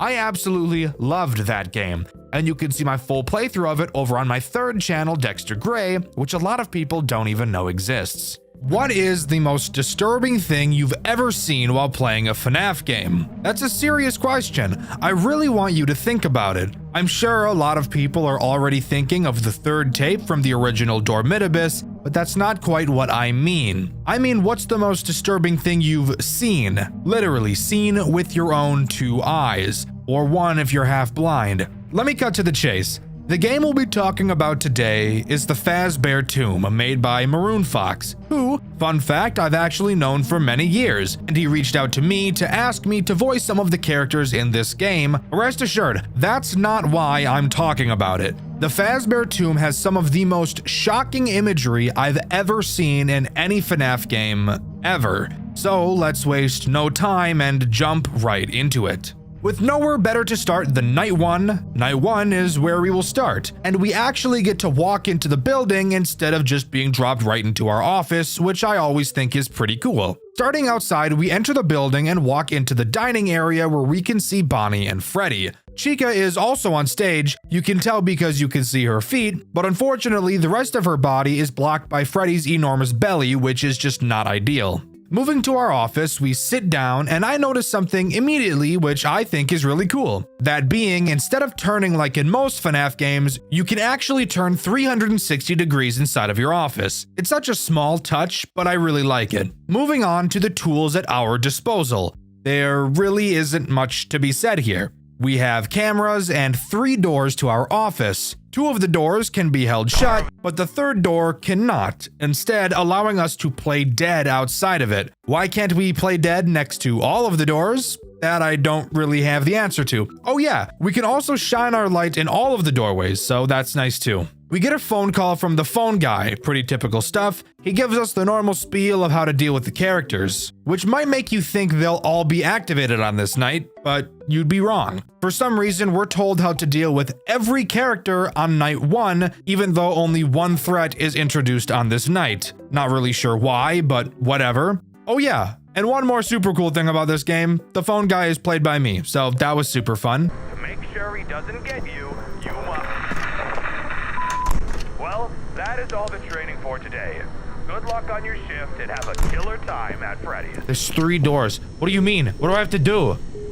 Also, why am I'm talking to myself? It feels weird. Moving on to the 1 threat this night introduces, that being Bonnie, who is as basic can get. Bonnie's goal is to attack the 1 door in your office with no actual door on it. He'll wander around the cameras before getting there. You can flash your light to double check that he is indeed there, and once you know he is, just play dead. Phone guy says to do so for 10 seconds. Kind of odd how he just knows how long you're supposed to do that for, but I'm gonna look past it. Something I'm not a super huge fan of in this game is just how long the nights are, especially night 1. You'll notice that each minute in this game is about 1.5 seconds in real life. And with a night like night 1, where only Bonnie is active, and at the same time during my playthrough, which you can see over on my second channel, Dxtr Black, I actually never even had Bonnie come to my door, and I was playing Raid Shadow Legends the whole time. It just leads to this night feeling like a slog. But after making it to 6 AM, we complete the night, and we can talk about the post-night 1 minigame, which may just be one of the most shocking things I've ever seen in my life.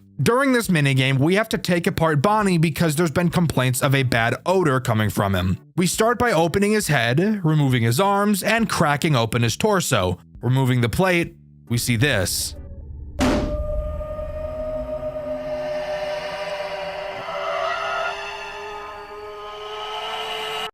That's right. We actually get to see the corpse of one of the missing children stuffed inside of Bonnie. Truly one of the most gruesome things I've ever seen in a FNAF game before. I don't think any other game that I know of has ever actually directly shown you the bodies of the children. So needless to say, seeing this was crazy. After that shocking reveal, we get a very odd cutscene. A large amount of words are said, but I can't really make out most of it. I'll play it here with subtitles of what I could make out, but I'll need your guys' help in the comments to decipher everything. But even yet I refrained and kept still. I scarcely breathed. I held the lantern motionless. I tried how steadily I could maintain the ray upon the eye. Meantime, the hellish tattoo of the heart increased. It grew quicker and quicker, and louder every instant. The old man's terror must have been extreme. It grew louder, I say, louder every moment. Do you mark me well? Night 2, here we are. Let's just say action from these robots picks up quite a bit on this night. Night 2 only introduces one new threat, that being Chica, as I'm sure you could have guessed. And I'm gonna be honest, Chica brings up a really big glaring flaw that this game has. That being that the gameplay is boring as fuck. But let's explain what Chica does first. Chica will move around the cameras until making her way to your second door. Once she approaches, you can flash your light to check she's there, and if she is, hold the door closed until you hear her go away. This is also the first night I actually had Bonnie attack me, and something I noticed about these two is just how long it takes for both of them to leave your door. It's like a solid 10 seconds, at least, which yes, I know the phone guy said, but I didn't think he like literally meant it. But can you notice the issue this game already has? Both Bonnie and Chica do the exact same thing. And while sure, you could argue that Bonnie and Chica do the same thing in a lot of games, but when the cast of characters is so small, I think that should make you more inclined to make everyone do something unique. This franchise has been around for over a decade. I would like to see the community do something different, and I feel like this game tries to hide the fact that everything is the same. Sure, you have 3 doors, but 2 of them are just a close them when someone is there mechanic, and the other is a play dead mechanic, which by the way is literally exactly the same as holding the door closed, except there's no animation, the screen just turns black. And this is what I mean. It feels like the game is trying to make you think that Bonnie has a different mechanic from Chica because it calls it something different. But in reality, you're just holding control for both of them, so it feels a bit disingenuous. But on the other hand, the character AI has definitely ramped up on this night. During night 1, I was never attacked by Bonnie the entire time. This time around, I was attacked by him a good handful of times, and Chica tried to rail me a couple of times too. So at least during this night, I couldn't play another game at the exact same time like I could on night 1, which is a good sign of progress. Oh yeah, I should probably mention the phone call on this night too, since it is pretty interesting. It seems like a previous night guard was able to intercept the phone's connection. Don't ask how, just accept it. He talks about how the robots are out to kill. We already knew that. And he explains Foxy and Freddy's mechanics, which is good since the phone guy on night 1 cut out before he could finish talking about Freddy and how he worked. I'm obviously not going to tell you how to deal with Freddy and Foxy right now since they aren't even active at this point, so let's just move on to the post-night 2 minigame. Something I want to quickly preface is that technically these are not post-night minigames, they're technically pre-night minigames, but I'm so used to talking about the minigames after talking about the night. Oh, just know that this minigame I'm about to talk about isn't a post-night 2 minigame, but is really a pre-night 3 minigame. Who really cares though? It's all in the same order. In this game, we play as a very slow, fat child. Not based. The most horrendous, creepy-looking 8-bit Spring Bonnie I've ever seen in my life appears to tell us he has a gift for us. A very special one. We follow him through 2 rooms and see a gift box on the ground, but Spring Bonnie is nowhere in sight. Upon approaching the box, Spring Bonnie sprints at Mach 46 in our direction and presumably murks us, ending the minigame. So, not nearly as interesting as last night's minigame, but maybe this showed what happened just before what we saw in that last minigame. Or who knows, maybe this is one of the other dead children altogether. Right now it's hard to say, but let's continue on to night 3. On night 3, I was expecting one new character to be introduced, since it seems we're only going to be getting the 4 characters from the first FNAF game. Introducing one every night makes sense to me. But no, we have 2 threats to talk about on this night. So let's start with the least interesting one, Freddy. Freddy works, quite literally, in the exact same way as Bonnie and Chica, with the exact same attack pattern and the exact same way of dealing with him. He will attack your 3rd door, except he doesn't like to be flashed by your light. So if you ever do, he'll kill you instantly, even if you close the door directly afterwards, which doesn't make sense. So this brings up a question of how you're supposed to know when Freddy is there. Well, this game tells you that you'll be able to hear Freddy breathing when he's outside of your door. However, I was unable to hear the breathing, ever. Or, if I was able to hear the breathing, I was unable to tell it was breathing, since there are so many other fucking random noises that happen constantly throughout this game. You wanna know why I never heard the breathing sound effect? I checked the code of this game myself, and yeah, it's literally never programmed to play the breathing sound. Here is the code for the breathing sound. You see that start sound, pick random 1 to 4? There are 4 breathing sounds, and this plays one of those at random. You'll notice that these 2 blocks aren't attached to anything, and I never moved them. By the way, there is nothing that triggers these 2 blocks. This is all of the code for Freddy reaching your door. You'll notice a few weird things about it. That it starts by running a broadcast for Bonnie arriving. Spoiler alert, I have no idea why it's called Bonnie Arrive. The only thing this broadcast does is run a function in another sprite that plays footstep sounds. The other weird thing you'll notice about this code is that, yes, it actually does start sound, but not sounds 1 to 4. Instead, sounds 5 to 10. Well, what are sounds 5 to 10? You might ask. Well, they're footstep sounds.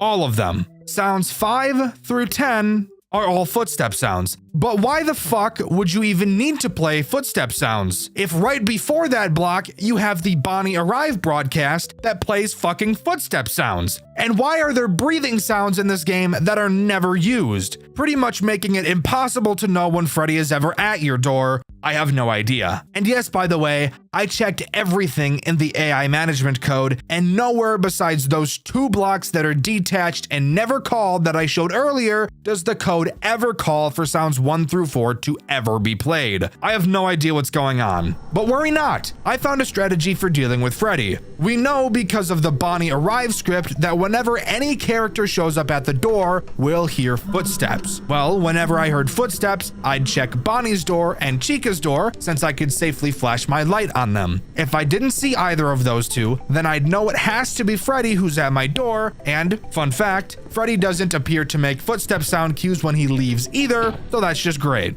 Anyways, let's talk about the other threat this night introduces, Foxy. Foxy is pretty simple, but he is different from the other 3, thankfully. Foxy is in Pirate's Cove. Occasionally, throughout the night, he'll start humming like he tends to do. When he does, all you have to do is go to his camera and flash him with your camera light a few times and he'll close the curtain. So he doesn't even really do what normal Foxy does. Not that that's an issue, just thought I'd point it out.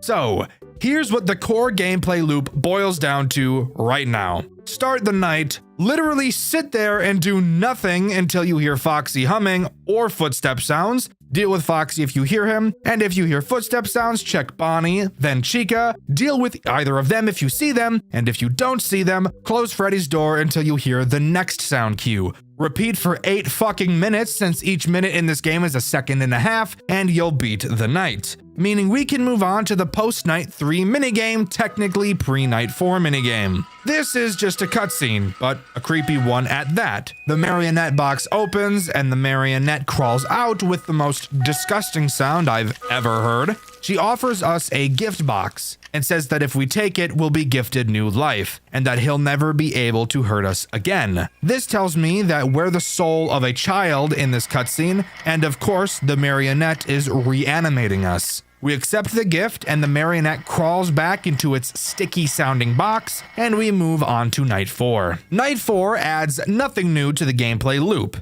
However, it is where I noticed a plethora of bugs in this game so horrific it's hard to describe. And pretty much every single bug stems from Freddy and the fact he will literally just ignore your door. He will also sometimes not play his footstep sound cue when he gets to the door. Oh yeah, and this part isn't a bug, but multiple characters can attack at the same time, guaranteeing that you lose the night because of RNG. That sounded rather loud. Good thing I went and checked. I said, good thing I went and checked. Fuck! Okay, well, you can't put Bonnie and Freddy there at the same time, dude. That's literally impossible. Impossible to deal with.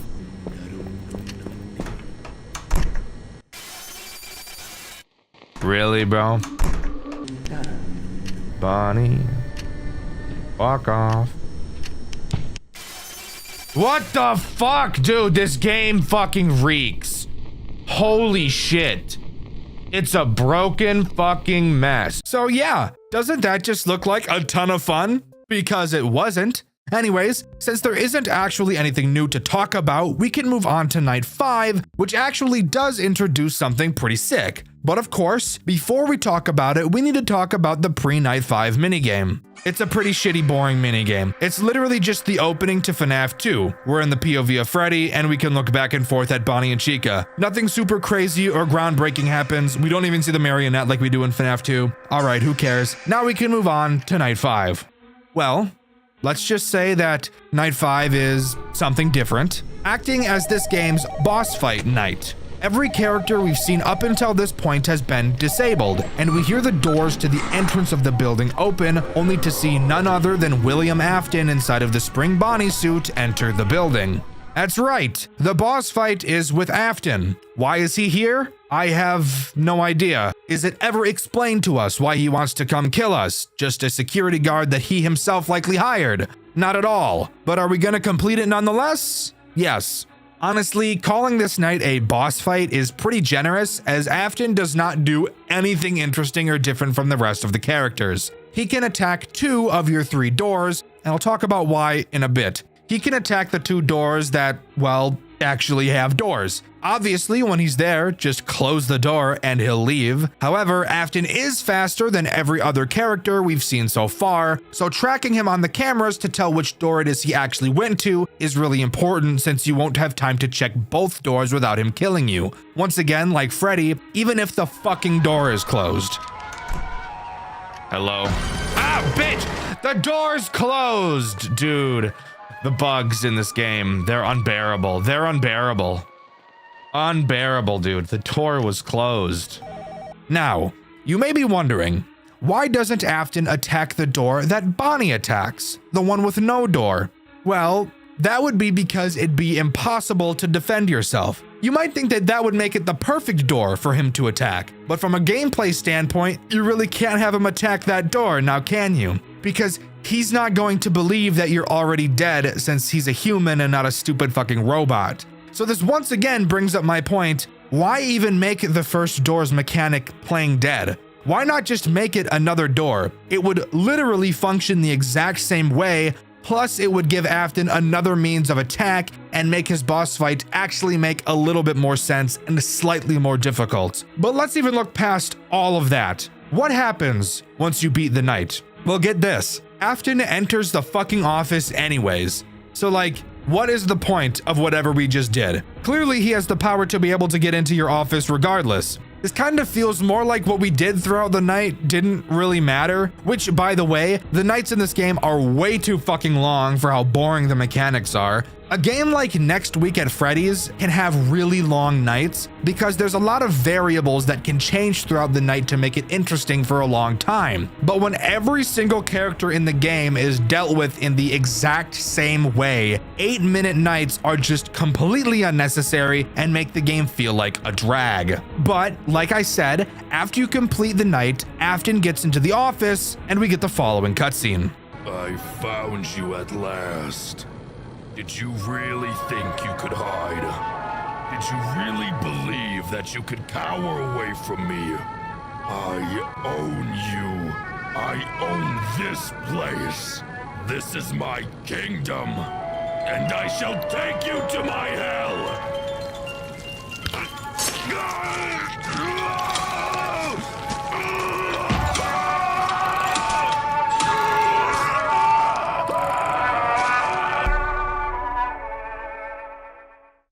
So there you have it.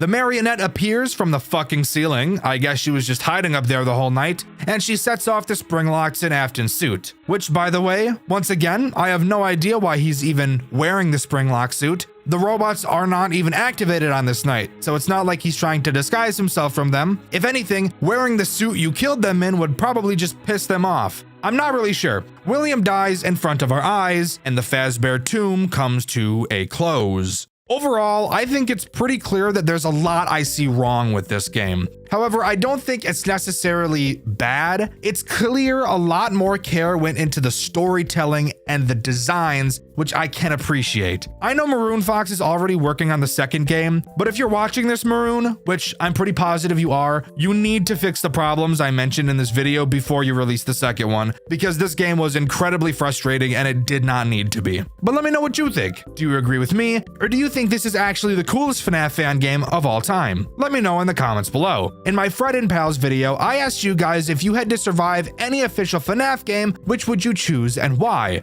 And my favorite answer is this one by Professionally Bizarre. They said FNAF 2, and I agree, because realistically, you could just wear the mask the entire night and do everything else at the same time. A plot twist is a literary technique that introduces a radical change in the direction or expected outcome of the plot in a work of fiction. Now tell me, can you think of a horror game that pulls off an insane twist? Maybe Resident Evil 8 in its crazy twist comes to mind. Now let me ask you another question. Can you name a FNAF game with a crazy twist? A twist so cool you have to sit back and think, wow, that was pretty sick.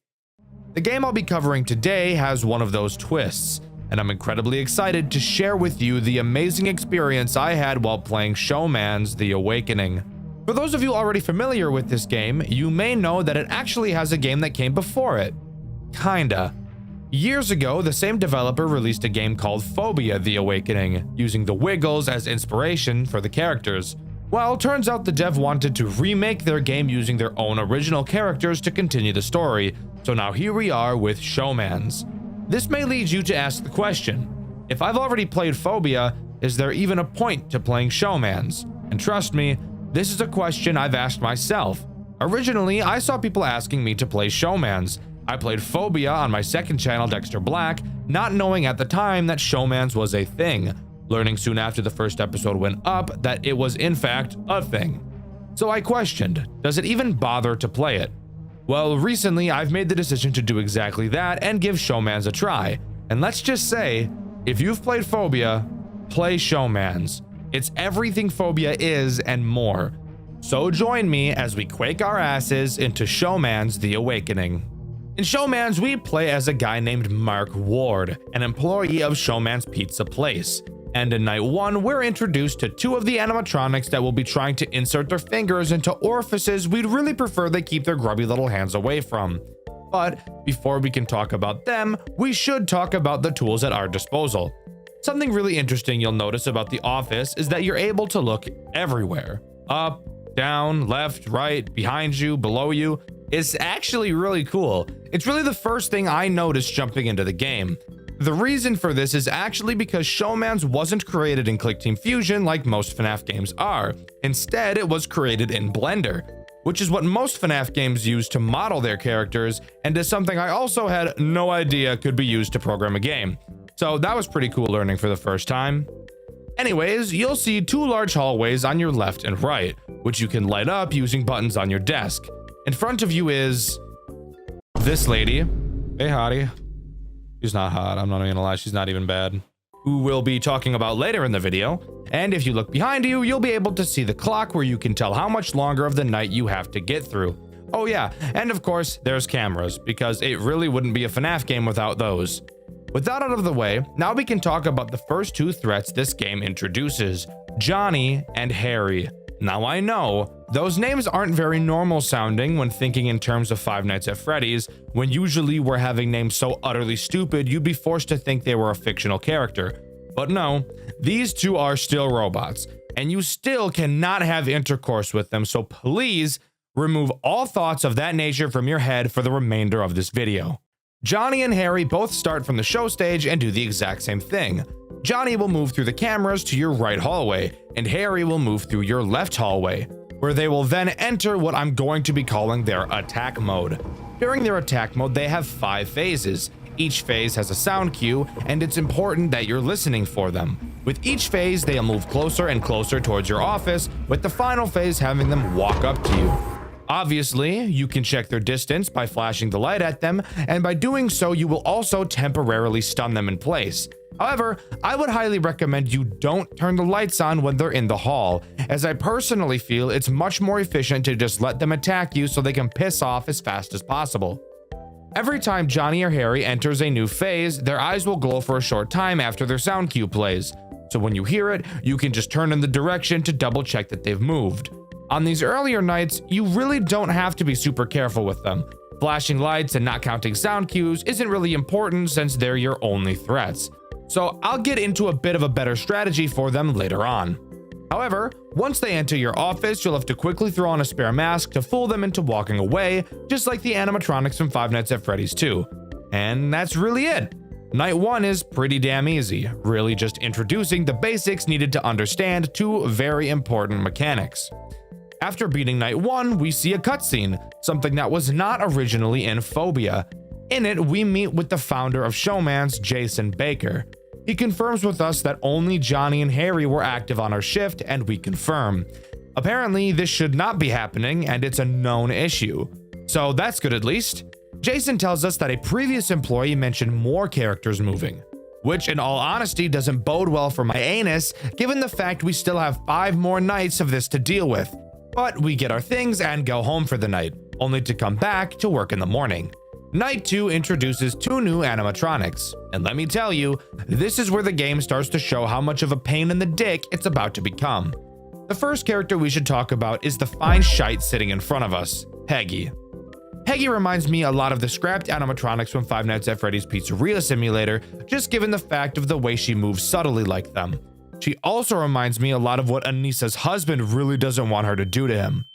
Whenever you're not looking at her, whether that be checking on the cameras, looking at the hallways, or checking the clock behind you, Peggy has a chance to advance phases. You'll be able to see her start by looking down and slowly transfer through the phases until she's ready to attack.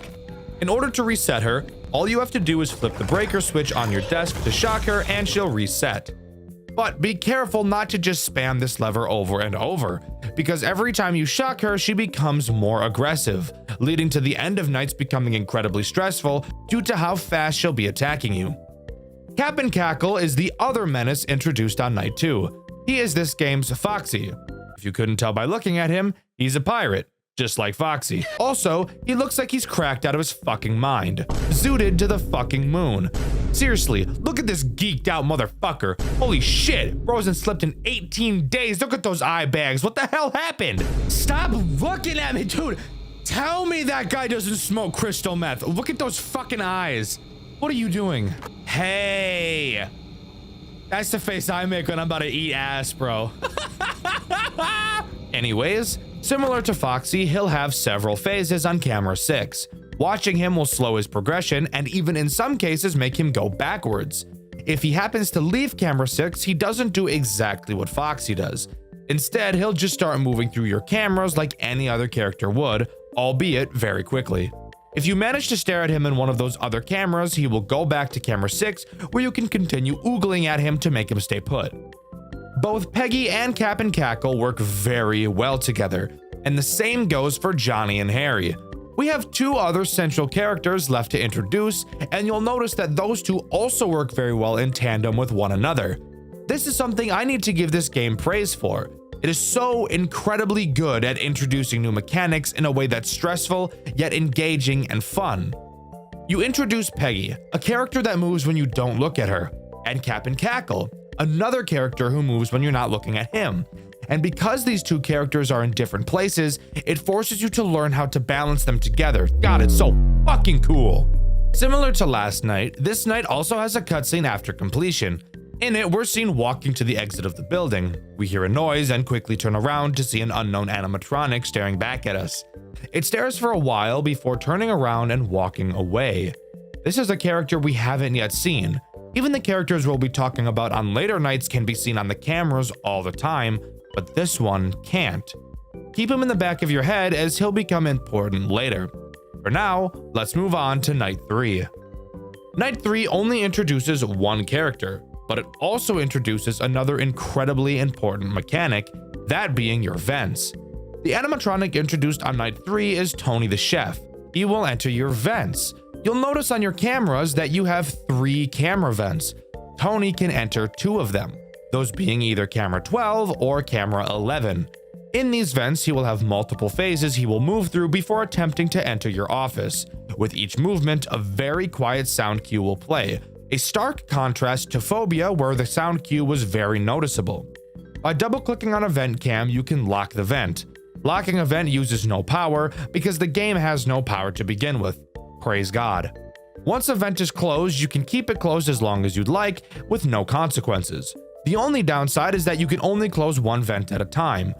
So this night really isn't all too different from Night 2. Well, now's the time when I want to talk about sound cue counting with Johnny and Harry, as it's this night where you'll probably want to start getting used to doing that. As I mentioned earlier, Johnny and Harry each have 5 different phases in your hallway. The first is when they initially enter the hallway. You'll be able to tell because you can see their eyes in the hallway for a brief moment, and because you'll be able to hear their big ol' feet stomping around, kind of like I want Toy Chica to stomp on my testicles. Once one of them enters your hallway, you can stop checking on them and focus on listening. Start a mental count of 3 in your head. All sounds in this game are directional, so that really helps. Whenever you hear footsteps on either side of you, decrease that side's number by 1. Once the counter reaches 0, you know that the next time you hear footsteps from that side is when they'll walk into your office to attack. Okay, 4 left, or 3 till he's at the last stage. 2 left until he hits door. Okay, 1 more. And he's at the line. He's walking the thin line. 1 more. I want to see how close I can cut it. Hi. Oh, yes. Yeah, that's awesome. Thanks for that. Doing this while they're both attacking you at the same time can get a little overwhelming, and on later nights they do like to attack together a lot. But if you can nail this counting strategy, they really shouldn't be too much of an issue. After completing Night 3, we get to watch another lovely cutscene. In it, we're looking through the factory for who the fuck knows what. We open a crate and find a Johnny plush inside. Seeing this toy seems to trigger some primal instinct in us, and we pass the fuck out. Honestly, bro, probably not the greatest place to lose consciousness. I'm not even gonna front. We awake in another room, only to look up and see Showman. Scared as shit, we wake up from our slumber only to realize it was a short dream we had after we had passed out. There is clearly something mentally wrong with our dear, beloved Mark. We just have to figure out what it is. Night 4 introduces the man himself, Showman. Showman works in perfect tandem with Tony, also attacking your vents. Although, unlike Tony, Showman can only attack your camera 13 vent. However, he also fucking loves to do this at the same time that Tony is jumping penis first into your vents. Showman only has 3 phases in the vent before attacking, so notably faster than Tony. So while both of them are attacking your vent, you really have to be counting their positions to figure out whose vent you need to close first, because once again, you can only have 1 closed at a time. If one of those fuckers get into your office, they're gonna crank that soldier boy and clock you in the jaw. I'm just gonna go ahead and put this on and hope to God. Okay, so it didn't work. I couldn't tell which one was closer, bro. I thought the guy I had blocked off was closer. I couldn't tell. All in all, each character is incredibly easy to deal with, but because of how perfectly they all work together, it can lead to an incredibly stressful experience trying to play against all of them at the same time. However, never at any point throughout my playthrough did I feel like this game was unfair or that RNG was too much of a factor. This game, dare I say it, might have borderline perfect video game balancing. After completing Night 4, of course, we get another cutscene. This one taking place before we go to work for the night. Before we enter our car, we get a call from Jason, telling us not to come in to work tonight. He says things are getting too dangerous and that it would be unsafe for us to go through our shift. We agree to not go in tonight, except the plot twist is that I fucking lied and we're gonna go in anyways, because we hate authority like a 16-year-old white boy from the suburbs. On night 5, we get a call from the phone guy, and let me tell you, he is absolutely pissed that we decided to come in for the night. He explains that anything in that building that moves will be demolished in the morning. He tells us to do whatever it is we're trying to do and get out, because they're not going to send anyone into the building to get us out. Other than that, Night 5 is exactly what you'd think it is, just a much more difficult version of Night 4, really testing your reflexes and especially your nerve control. But on this night is when I have to bring up really the only problem I have with this game. Volume. This game is actually the loudest fucking game on planet Earth. Holy shit, everything makes noise, and it makes a damn lot of it at that. There are typically ambient sounds in FNAF games, but for the love of God, this game plays intense music throughout most of the night, and it is loud as dick and balls. Want to hear the best part? As you get closer and closer to 6 a.m., the music adds more components and gets even fucking louder! This really doesn't help when so much of my strategy revolves around listening to sound cues. It's fucking crazy just how loud this game is! Now granted, was this something that was intended? Most definitely. And I'm not even saying that it's a bad thing, because obviously, inherently, it isn't. I was still able to beat the game just fine, and I feel like most other people would be able to beat it just fine as well. But this is something I couldn't not talk about. I love this game, but of course I'm not going to always be able to glaze everything I see, and I think this is truly the only flaw this game has. But hey, who gives a fuck about what I think? Let's move on to the cutscene, baby. Let me just say, I love this cutscene. I think everything about it is great. The pacing, the acting, everything is just so good that I don't want to ruin it by just talking about it. I'd much rather just show you.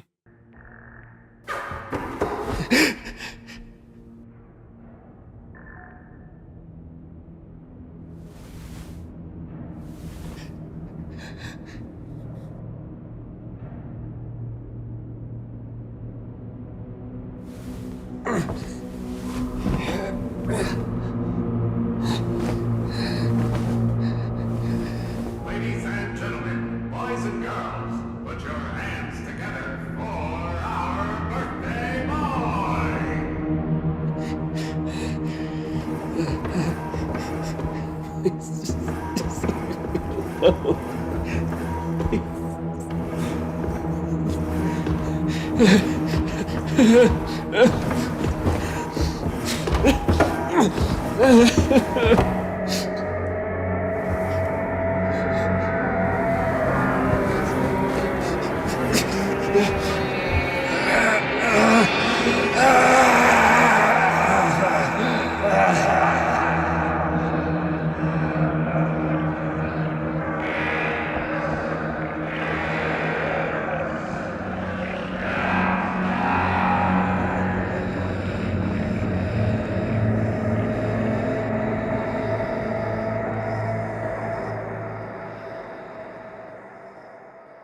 Well, god damn.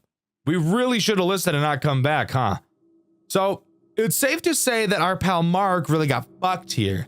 Something I think is actually really cool. It's fairly common for FNAF games to have a character die in them, most commonly a phone guy, but to actually see it like this is just awesome.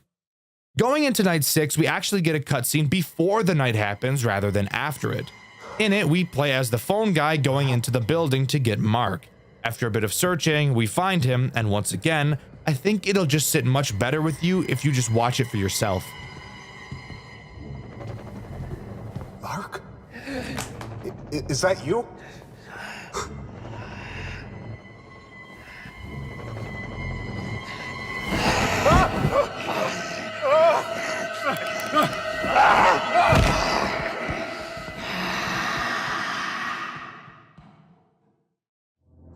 You shouldn't have went in there, bro. You shouldn't have went in there, bro. You shouldn't have went in there, bro. You should have done that shit.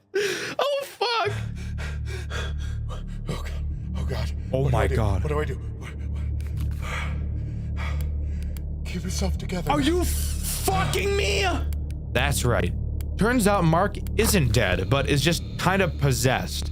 Phone guy, or his real name, Matthew, runs back to the office with Mark on the pursuit, and Night 6 begins. Night 6 consists of 4 threats, 2 of which we've already covered, Cap and Cackle and Peggy. However, you'll immediately notice that they both look pretty fucked up. Why is this? Well, turns out by demolish the animatronics, they really meant set the whole fucking building on fire. Because once again, it wouldn't be a FNAF game without a fire, right? Oh yeah, and of course, they are way more aggressive. Another thing you'll notice immediately is that we're stuck with the flashlight instead of the building lights. And let me tell you, as I'm sure you can already see, it is dark as fucking shit in this goddamn building with no lights. Of course, your flashlight has power, so you'll have to use it sparingly. You'll need to use it to check the hallways and to even be able to see Peggy in front of you. This honestly adds a whole new level of fear to this game, mainly with Peggy. I never got very good at telling when she switched positions, and to now have it where I can't even naturally see her just added a whole new fear factor, and I love it. The other 2 threats are the animatronic we saw in the post-Night 2 cutscene, dubbed the Figure, and Mark himself, which is honestly one of the coolest twists I've ever seen. Having the character you've been playing as the whole time flip like this, it's insane. It's honestly one of the coolest things I've ever seen come out of a FNAF game. Let's start with Mark. Mark works the same as Harry and Johnny, except I feel like he's even easier. He can attack from either of the 2 halls, and unlike Johnny and Harry, you cannot see his eyes. He's also much quieter. The reason I think he's easier? Well, you don't have to do any mental counting to tell when he's going to attack, as he has a totally unique sound cue for when he enters your office. So as long as you've got fast reflexes, it's really just a game of waiting to hear the sound cue and putting on the mask.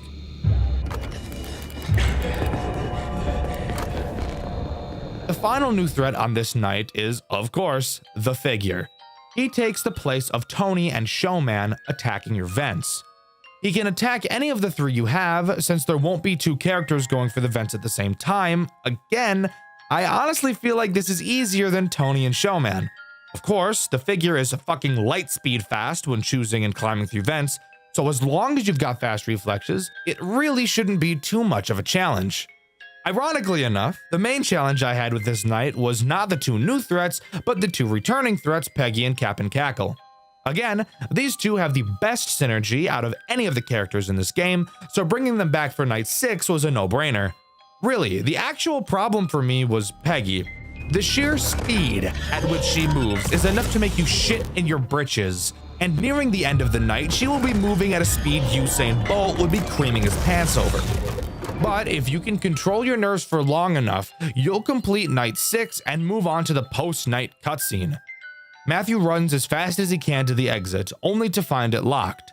Turning around, we see Mark slowly creeping up on us like the booty cheek creep freak. The screen cuts to black, and we're left with only the screams of Matthew echoing throughout the pizzeria, and Showman's The Awakening comes to a close. Kind of. We're not exactly done just yet. There's actually 6 other secrets this game has to offer, that being the secret tapes. On each night, you will be able to find one of these tapes and play them later. On night 1, if you check camera 9, you'll be able to see a tape on the shelf in the top left corner. Night 2's tape is located in one of the drawers in your office. Night 3's tape is located on camera 3 on a shelf in the bottom left corner. Night 4's tape is located on camera 2 at the top of the screen.